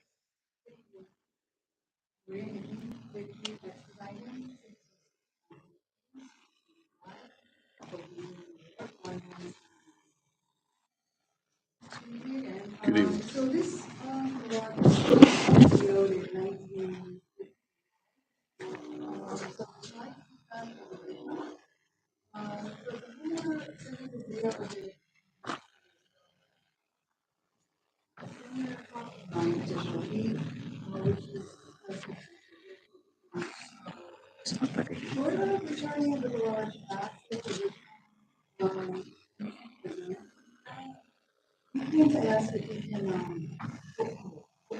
You're looking for permission to reconstruct it.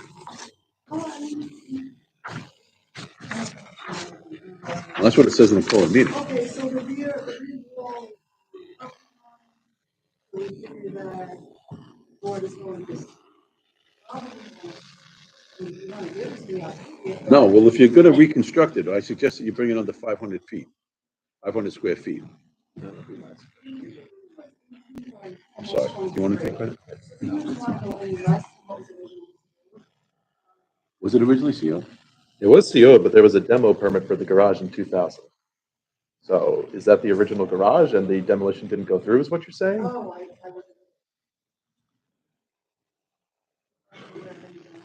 There was a demo in 2000 for a garage. Yeah, yes. Can I ask you a question? What do you want to do? Do you want to reconstruct it? Do you want to leave it? What is it? The call, but why does, I mean, to the degree you know, why does the call read to reconstruct? To me, you look at it and it must have been raised.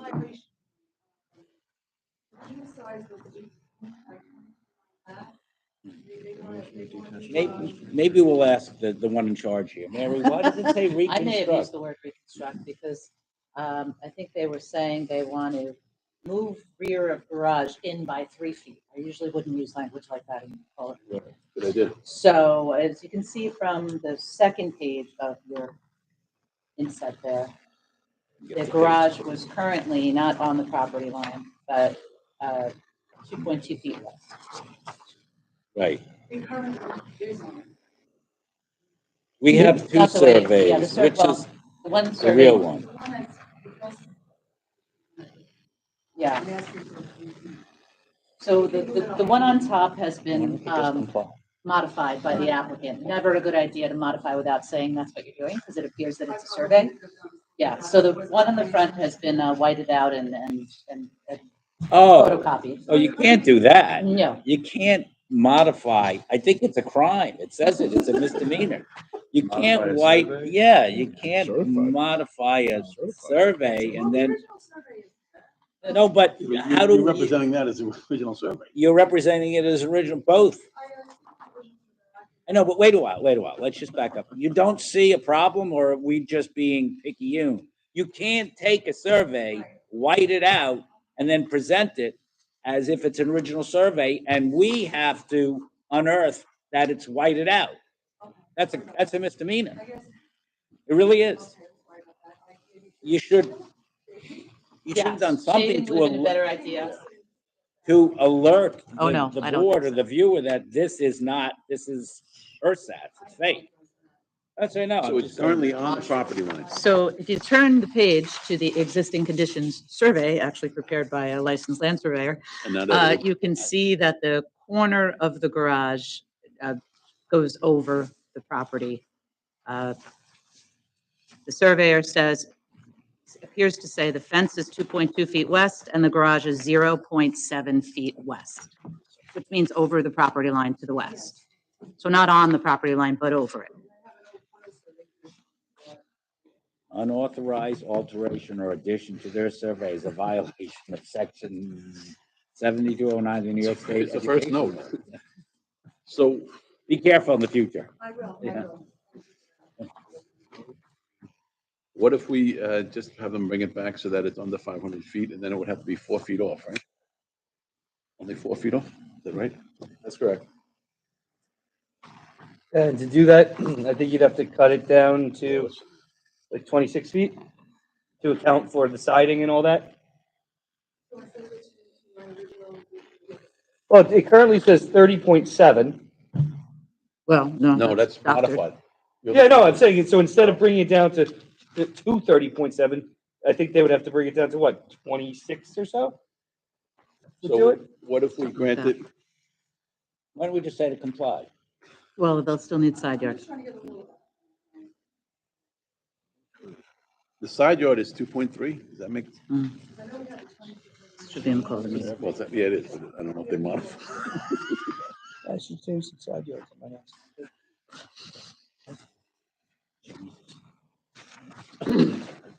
But you'd like that.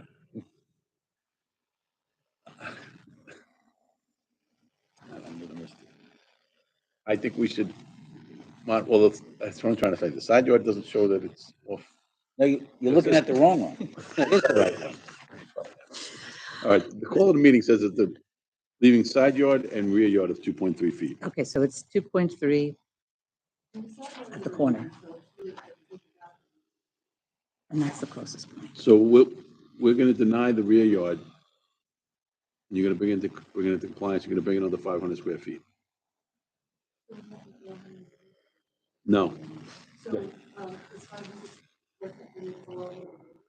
Yeah. Sure. I mean, it's 17 point, does that mean it's 17.8 or 17 feet? Well, yeah, you gotta comply. We'll tell you right now. Hang on. If I'm looking at.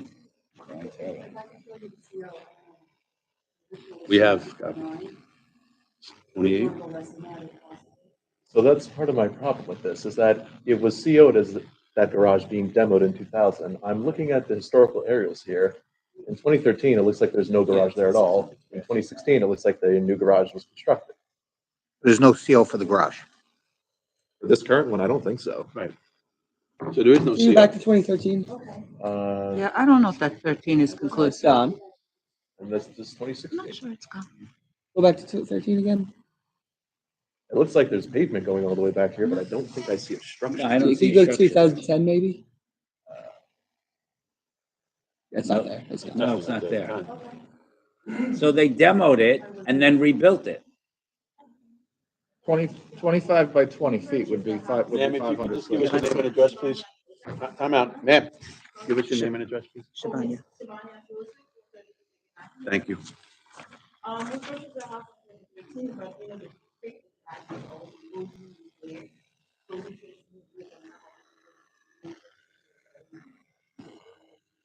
So it was allowed to be demolition, and it was demolition, It was. and then you built it, right? That's what it seems like to me. So your request to go back to what was CO, Permits. it wasn't CO. Correct. They rebuilt it.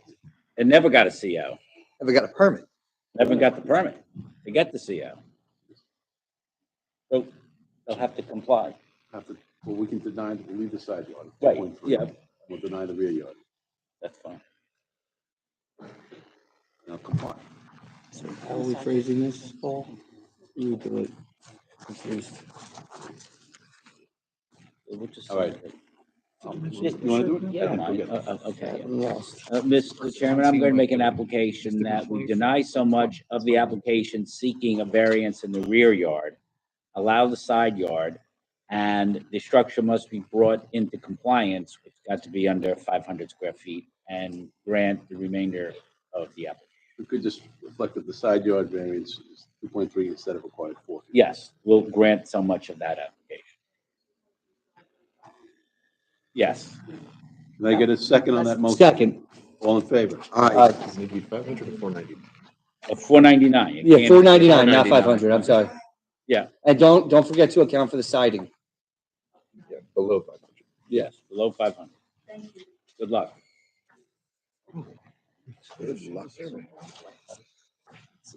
At least she included the original behind it. I'll give her credit. And she did mark it. Yes, before we call the last case, we're just going to call one more that the applicant didn't arrive, and that is 181-24 Lilium Investor Corp. So you're here for that one? Yes, it is.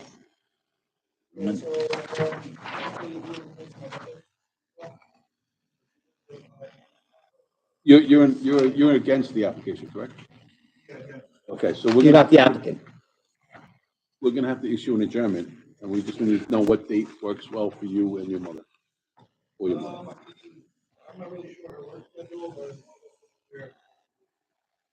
May 7 is okay? Okay. So application's adjourned to May 7th. Make a motion? Motion. Second. Yes. 6 or 6:30, yeah. If this was a 6:30 call. The hearing begins at 6, but you'll have a scheduled time. Thank you. Bye-bye. You too. Why should we adjourn this? I hope not. We won't have. You remember this application? This is a contract. Look at that permit. The DA was involved last time they were here. Application number 467-23, adjourned from July 11, 2023. Dennis Farrow Jr., trustee of the Dennis Farrow Jr. Living Trust. Permission to leave cabana and attached shed having height of 16.2 feet instead of permitted 14 feet, and pool equipment having side yard of 3.5 feet instead of required 6 feet. Residence AA District, north side of River Road, 435 feet west of Widgeon Court, Great River. EA's involved. Oh, fuck. What was this adjourned? Doesn't make it zoning. He got rid of all the relief for the most part. I know. Say about the height of See, it's 2 feet over.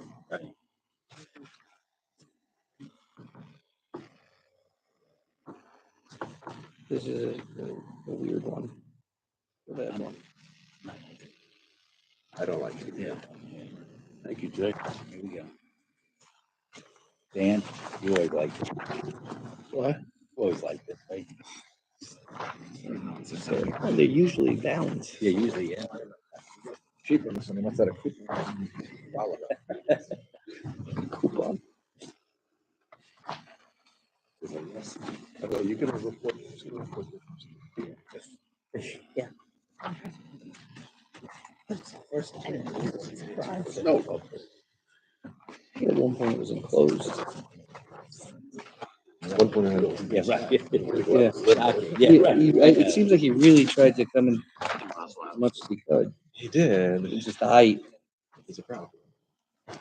Good evening. Yeah, sure. I'm not sure if that microphone's working. So speak up, please. Mr. Gordino, before we begin, do you want to incorporate the minutes from the previous meeting into this one? We need a motion? Can you- Do we need a motion to incorporate those? I don't think so. Oh, that was easy. It's working now. Okay. Okay, thank you, Mr. Nicolia. So, good evening, Mr. Chairman, members of the board. My name is Anthony Guardino. I'm a partner with the law firm of Farrell, Fritz, and Hopog, representing Dennis and Suzanne Farrow, and the trust, which is the owner of the property located at 115 River Road in Great River. As was mentioned earlier, we were last before this board, surprisingly, back in July of 2023. And at that time, we were seeking 5 variances, and that hearing was adjourned to allow my client to kind of go back to the drawing board and modify its application a bit. We are now before you with an amended application that reduces the number of variances to just 2.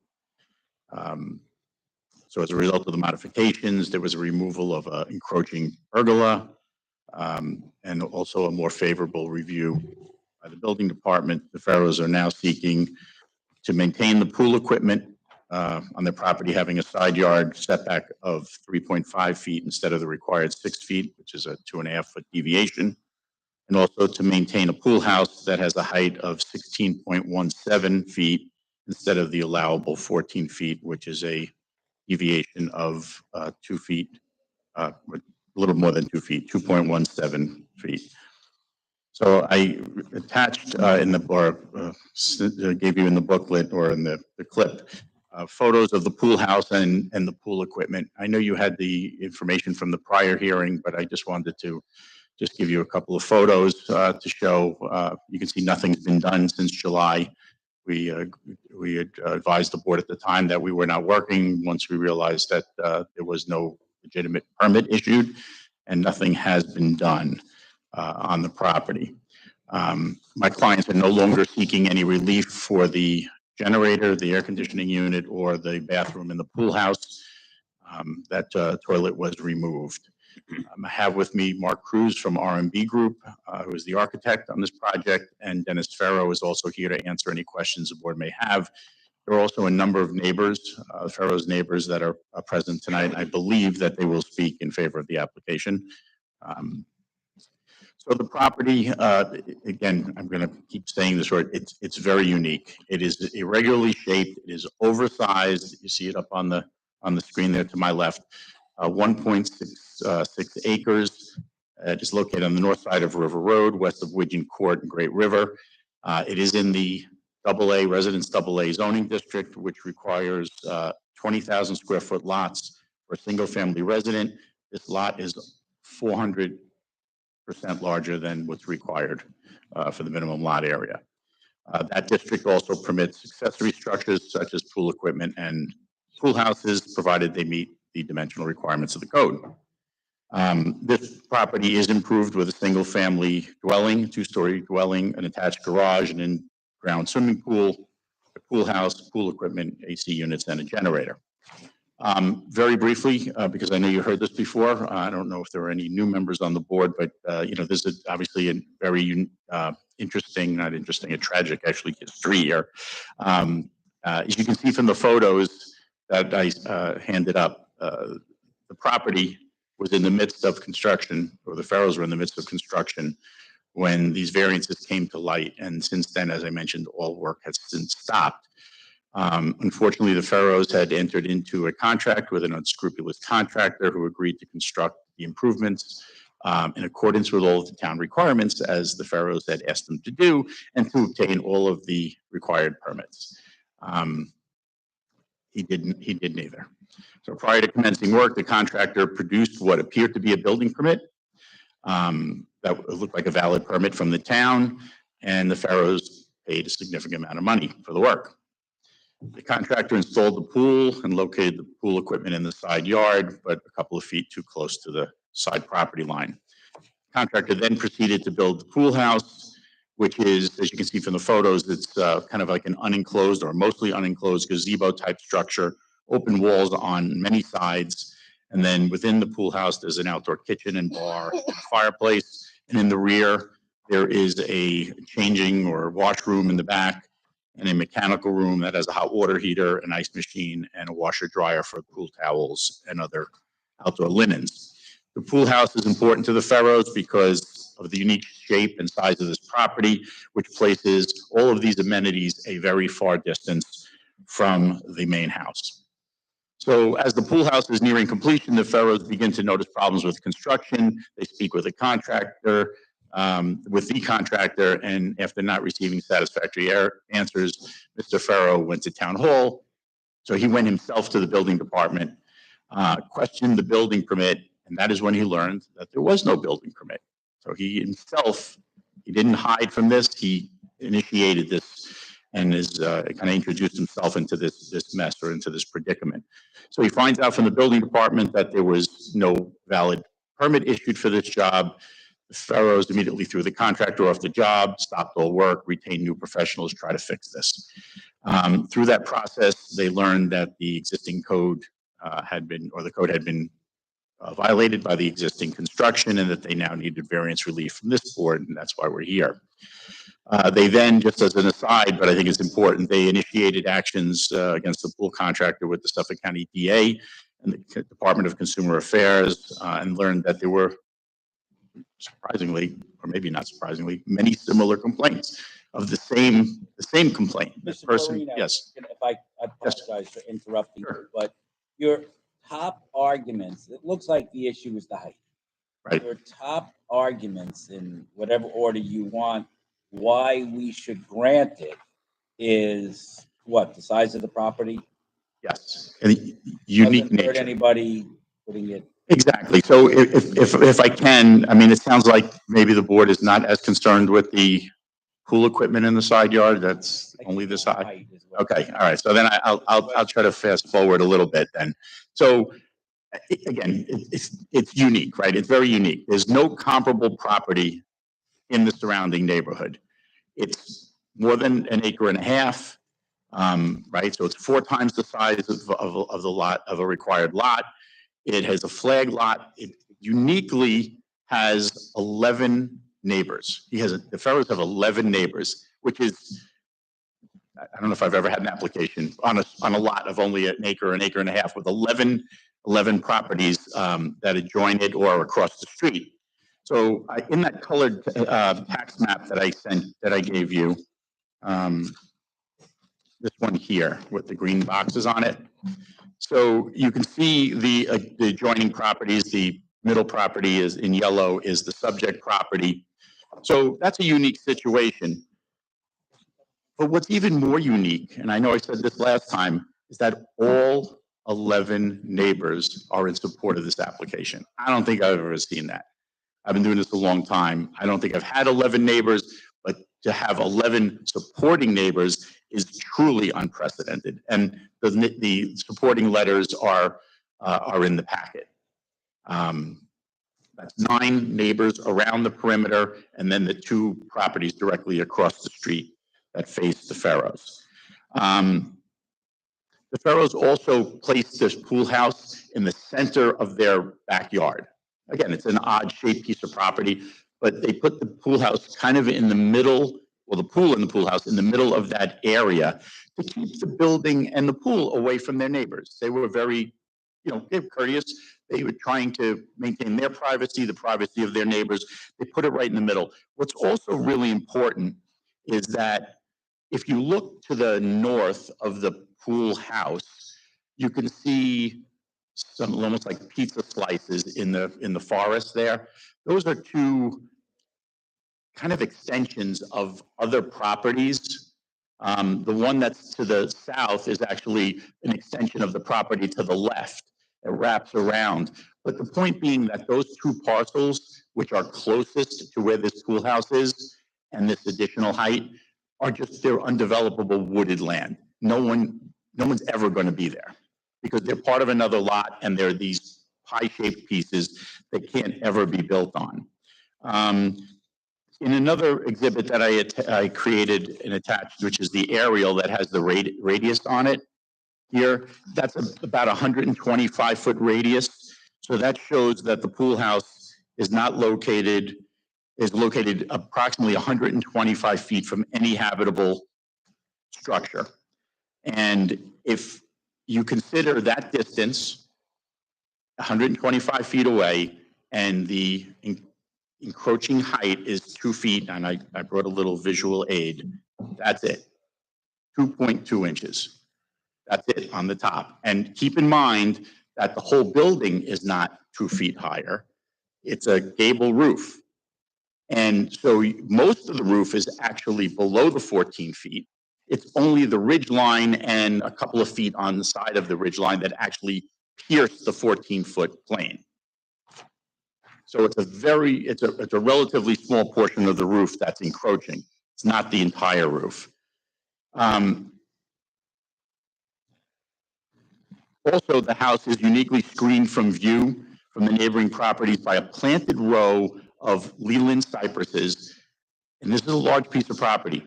The Farrows planted 350 Leland cypresses around the entire perimeter of their property. And they did this a while back. Some have died. They've replanted them. But there's a row of screening, which is, again, one of the photos in the packet that I attached, which just shows one area. But you can see these Leland cypresses here. This is the last stage. That is entirely around the property. So again, looking to see this little middle part of the roof this high above, 125 feet away and through thick, dense evergreens, it's just not perceptible. So there really is no impact. And then, of course, the nature of the application, which I don't want to repeat, but the fact is we wouldn't be here but for this unscrupulous contractor. So that in and of itself, I think, has to be factored in by this board. No offense to the board, the Farrows did not want to be here before you. That's not what they contracted for. Yeah. Honestly, I was thinking about that. I don't know if we have to factor that in because unscrupulous builders can't drive our zoning code. You can't permit that to happen. My thought process, Mr. Guarino, is that we would not have granted this had they come to us for this application. We'd have denied it. There's no precedent. And that you're saying no harm, no foul, because it's well screened and it's a large piece of property and the neighbors love it. That's really what it boils down to. Am I missing something? Well, no, that is essentially it, but you can't ignore the 5 factors. So when you go through the 5 factors, right, the balancing test is a significant benefit to the applicant. Doesn't seem to be any detriment to the neighbors based on all of the support we have. Well, that's not, so the record's clear.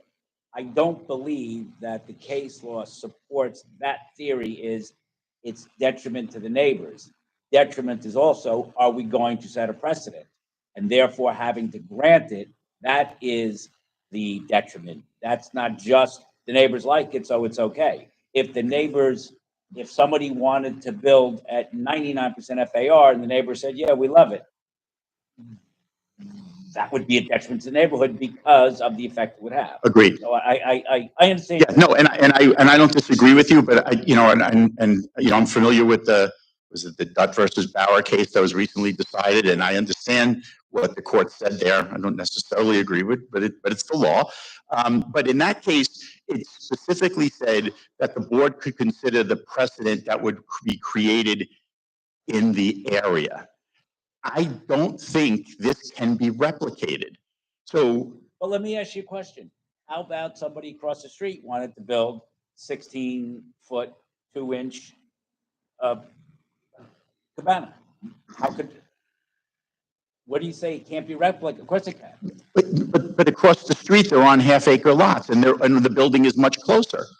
But somebody could make an application. But they can still. But there's a distinction in the facts in that case. I mean, right, precedent requires a similarity of law and facts. Right. And I don't think the law, you of course can be similar, but I don't think factually this can be replicated anywhere in the neighborhood. And remember what this board does, right? This board, when it says precedent and I go look for precedent, it tells me to stay within 500 feet, because don't look beyond. So if I look within 500 feet, you can't find that. You won't Find what? That situation of a 400, a lot that's 4 times the size with 125-foot setback. I agree with Looking you, through, yeah. and making good points, but I don't believe that because you have a big lot, you can avoid the town code. No, I'm not, but I'm not here to say that I want to avoid the town code. I'm just, my job is to, So you don't want 16. no, I do want, my client does need 16 feet, because honestly, it's there. Believe me, it wouldn't be 16 if it wasn't there. But the fact of the matter is, we're bound by the statutory criteria. So that's the only thing I can apply. And then I will, of course, add the added criteria about the impact of precedent, which I now am aware of, right? The court upheld that. But it did say in the area, and I just don't think I don't think this can apply anywhere else in the area, and it can't be applied, it sure shouldn't be applied outside of the area. I just don't know when you say can't be applied, and I don't want to beat a dead horse. Yeah. If 2 neighbors over wanted to build a 16-foot cabana in height. But I think that you're just looking at the dimension and just going, is anybody building something this high? I'm saying, no, you've got to look at the totality of the circumstances and say, well, how far away is it from the neighbor? You keep saying, Yeah. implying, well, you're saying it, not Yeah. implying it, but you keep saying they can't. Of course they can. I think They what can you're saying is, ask, I they- don't think that any neighbor within 500 foot can rely on this as precedent. Right. Because they can't build a 16-foot, 2-inch cabana that's at its closest, 125 feet, 120, that's my point. 125 feet from a neighbor and completely screened Right. by $60,000 worth of Leland cypresses and a forest. I was gonna say another F word, but a forest. No, I know, I get Right. it. Yeah. Some properties can have things others can't. No, I agree with that. That's point well taken. I just want to make the point when you say they can't. They can, They- there are just other factors. Well, I don't want the record, if this should get reviewed by an Article 78 court, to say, oh, look, they can't build it. Of course they can. There are factors why they may not want to, but there's nothing that stops them from building a 16-foot neighbor. But doesn't this board have the right to stop them and say, you can't rely on this precedent because factually, you're across the street, your lot's only a half an acre in size, and the pool house is 40 feet away from a neighbor instead of 125 feet. And by the way, you don't have one shrub on your property and people are just staring right into it. I don't think that creates a precedent. That's my point. Of course, somebody could ask for it. I think it puts us in a little bit of peril when we're granting it. I just want what you gave them. Well, they have larger property, but you varied the town code for them. I think it's a little bit more than the size of the property. I think it's completely screened. I don't think, and if a neighbor could build a 16-foot high cabana and have it completely screened, On a lot that's 4 times the size, then yeah, I think you should give it to them. If it could be exactly, but it'll never, listen, you'll hit Powerball before you see that again. No, I understand your point. That's my point. What are the half acre properties? Half acre. Yeah, for them, they deviate, but that's the requirement, and they're mostly half acre. Like I said, the one in the back that has that L wrapping around, that's larger than a half an acre because it has that pizza slice, hanging off the right side of it, but, but that's basically what you have here, mostly half acre lots. And then there's this, 1 3/4 acre almost parcel in the middle, that's a flag, and so it just has unique circumstances that I just don't think can be, well, they're not replicated, because you can look at a tax map and you won't find a parcel close by that looks like that, or is that large. So, Well, I'm sure there's other people, is anyone else like to present on your behalf, sir? The art, is this pretty much architect? beat it up. Not much.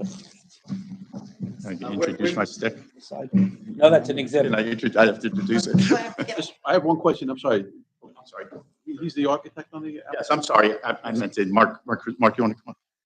Sorry, I forgot that. Wrapped up. Just so we look at all, if you could give us your name and address. Yes, Mark Vincent Cruz, architect, 308 East Meadow Avenue, East Meadow, New York. Just so we can look at alternatives, what would go into possibly changing the pitch in the roof? Is that Based upon the structure as it is right now, and it was constructed as a cathedral ceiling load-bearing ridge scenario, it would cause for complete reconstruction of that roof structure to accommodate a 2-foot, pitch reduction. Did you design this or did you take over? No, I was contacted by Mr. Farrow after he encountered the scenario of the contractor and the lack of a building permit, and we were brought in to actually attempt to rectify this for him. after it was built? Yes. I was gonna say, that's like the definition of chutzpah. Yes. Yeah, correct. Thank you. You're welcome. Now, I'm sorry, does anyone else like to be heard?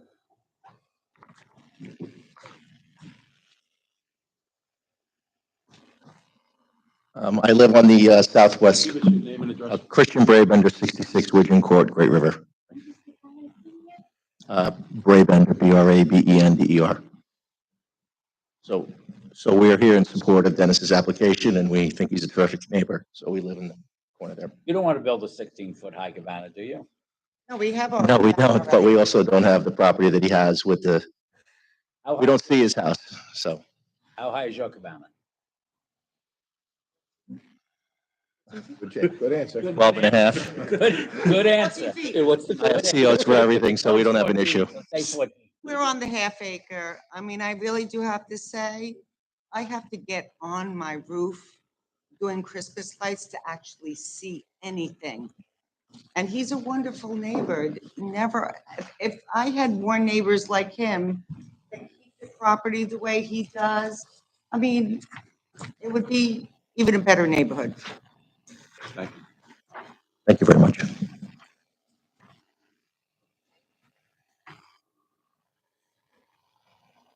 Hi, Andre Otero, 111 River Road, Great River. You love the gazebo, you love the cabana, and you love the neighbor? Yeah, and I love my property too. And you have 3 beautiful houses right in a row. And I live directly behind Dennis, okay? And I can't see it. My backyard, I don't have a cabana, okay? State the clay, but I would make it like 13 feet if I did it, all right? But I live directly behind Dennis and I can't see it. I most certainly can't see it. And the pool equipment, that's a non-issue. I mean, seriously, let's be serious. It's right inside my yard too. So I can't see it. And he feeds my cat every day too, okay? So he's a good guy. Just let him have his cabana and let's go. Lanning, do you have any comment on me? 16.2 feet. Height is not something that the board would usually grant for any kind of proposal. I believe, and you could correct me if I'm wrong, even with all of these unique factors, which several were stated in terms of the impact, I don't believe this would have been granted if this was a proposal, even considering all of those factors. Given that planning's not really in support of usually varying height unless it is for something that had existed prior to code. This was built only a few years ago. The circumstances around the construction are very unfortunate, obviously. But circumstances being that they are, it is still a variance that we normally would not grant. And I don't believe just because it is existing, considering that the code was in place for many years, probably decades prior to that, that we should grant it. Thank you. Can I comment on that? Yes, sure. I have, obviously, I have trouble with that statement because, and with all due respect, this is a 15% variance. It's the center line of a building, right? Most of the building is below. The midpoint of this roof is 12 and a half feet. Granted, the ridge line does pierce the 14 feet. It's a very, very modest variance, in my opinion, and the board may not agree with that. But what I do disagree with is a blanket statement that says we wouldn't grant that. I mean, the purpose of this zoning board is escape valve. I heard it earlier. That's the purpose of this board. It's only. Mr. Guarino, Go ahead. I know, but what our planning rep was saying is the same thing I did. Based on historical precedent. I've been on the board 15 years. What he was saying is what I said. We would not grant if they had come to us ab initio. So that's all he was saying, not as we wouldn't grant it regardless of the evidence produced. He was just saying historically. That's what, I don't ever remember granting a cabana at 16. But Mr. Wexler, with all due respect, listen to what you're saying. You're saying, I don't care. I'm not going to even look at the 5 factors. I'm not, no. No. I'm not granting it because that's what I'm hearing. Mr. Guarino, Yes. don't put words in my mouth. Okay. Do not do that. I won't do it to you. Okay. I did not say, so the record is clear. I did not say, I'm not looking at the 5 factors. That's why I took the time to tell you, and for the record, that Nick, our planning rep, and myself were talking historically. We have Understood. not granted and would not normally grant it. Not that we disabuse the 5 factors or we ignore them. Just so the record's clear. Understood. And I want to apologize because we always get there. Like eventually you and I always get to this point. No. Yes, I understand. I guess my point is just that I think the board, it can't be a hard and fast kind of rule. And again, I'm not saying that's what you're applying, but that every single case has to be decided on its own facts. And so applying those, that's all I'm saying. That was the essence of my, and I'm sorry, Nick, I wasn't looking to pounce, but. Okay, good. Thank you. You were totally appropriate. Yes, Nothing wrong. thank you. I have nothing further. I appreciate your time and I hope the board will be sympathetic to the plight of the Faroes and make an issue a favorable decision, but thank you very much. Do I have to introduce this? No, you can take it, you can take that with you. I can take this home. Chairman, I'll make a motion, reserve this. Second. All in favor? Aye. Reserve decision. Give it to the neighbor the next time he wants to build this. Yeah, right. Yeah.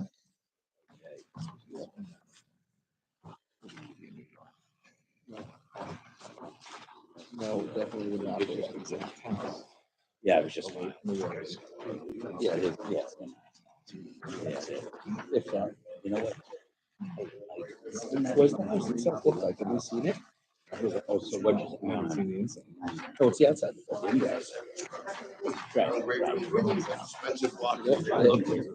Yeah, right. It's so when. I don't think I could get with. Yeah, exactly. But whenever a lawyer says the judge, your side, Yeah. I love that house. Who lives You're there? right. I like that. How much is it for?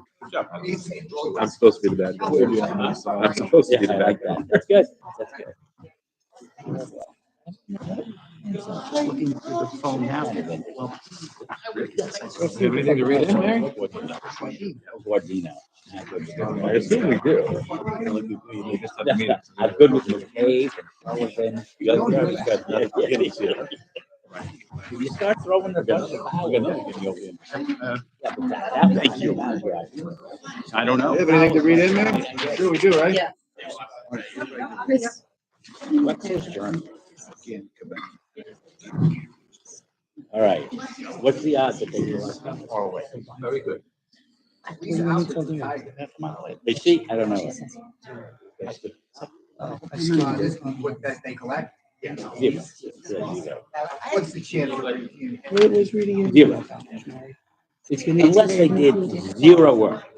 Once they do work, then it's, Well, the only thing that he may decide, I think, on is if they, if he took the chance to put a full. oh, well, then, yeah, exactly. I Wait a minute. I said, yeah. Did you weigh up? I'll agree to talk Yeah. to them. I don't think never we should use seen it. I've never seen it. The application's closed. Right. You know, I What's the bottom line? Are we granting this? builder. No, but why discuss it? Somebody knew Tom Soda, and I had that kind of one discussion. Hey, do you want to close Yeah, that? Yeah, no, just one second. Talking One about, It was before Right the outside. boundary line agreement. I said, Judge, we're now gonna have a hearing on how much the value. And she's harassing everybody. They said we only did a And we hundred. offered her at the meeting Did 100, and that's a 1 foot setback. She wanted it on the property line. We offered her. Well, that's easy. I mean, I don't even know why we offered But her to 1 try to say it's criminal because one guy, and also, we She said didn't, no. they ended We up did, giving we the gave her guy. 5 feet. Because I said, Judge, there are people- She now is just going Yeah, ballistic. how do you- A letter writing how do campaign. people win this I case? don't We're gonna go understand on why we expert should write, I read see this in. 200,000. Or even acknowledge it. Just the way that I'm looking. So she reached out to the girl in high school who was in the locker next to me. for Did 4 not, years. right, that's it. Once It's they her do neighbor. substantial And work, she you don't messaged like me it for or it's fun. not. Go to civil court. And was like, hey, let's chat. I want to talk to you about what's going on with my Yeah, you gotta neighbor, do yada, nothing. yada, yada, yada. Yeah, the likelihood And of rape. I was like barely taking, I'm like, yeah, I'm busy now. Well, I'll talk tomorrow. And I really- He's digging. If I'm below, I'm. I tell you what, though, I'm very careful, because those are always the cases like. No, but Mary wants, no, don't write that. Now Mary wants to meet you. Are we still on? Are we still on?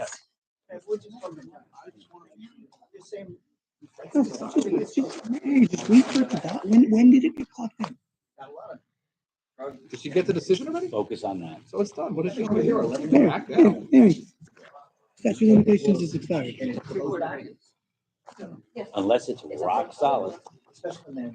You see what I'm saying? Yeah, right.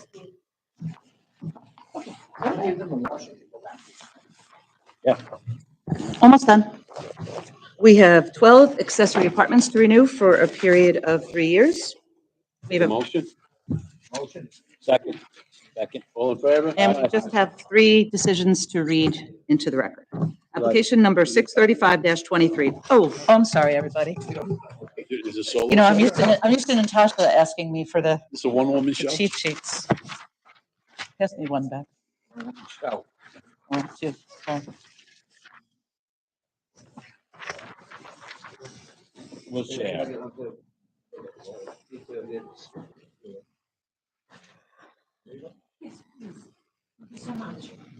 Feel free to boss me around next time. Dan, if you have an extra. Application number 635-23, Joshua and Hallie Heller. In accordance with the proposed written decision dated March 26, 2024, the application is denied on motion of Motion. Second? All in favor? Aye. application number 57-24, J. Nazaro Partnership LLP. In accordance with the proposed written decision dated March 26, 2024, the application is denied as to the lighting requests and granted as to the building setbacks on motion of Second? All in favor? Aye. application number 84-24, Daniela Munoz. In accordance with the proposed written decision dated March 26, 2024, the application to renew the accessory apartment for a period of 3 years is granted on motion of, Motion. Second? All in favor? Aye. and that's a wrap. What about No, Stubman? I'm gonna do it. like that number 4.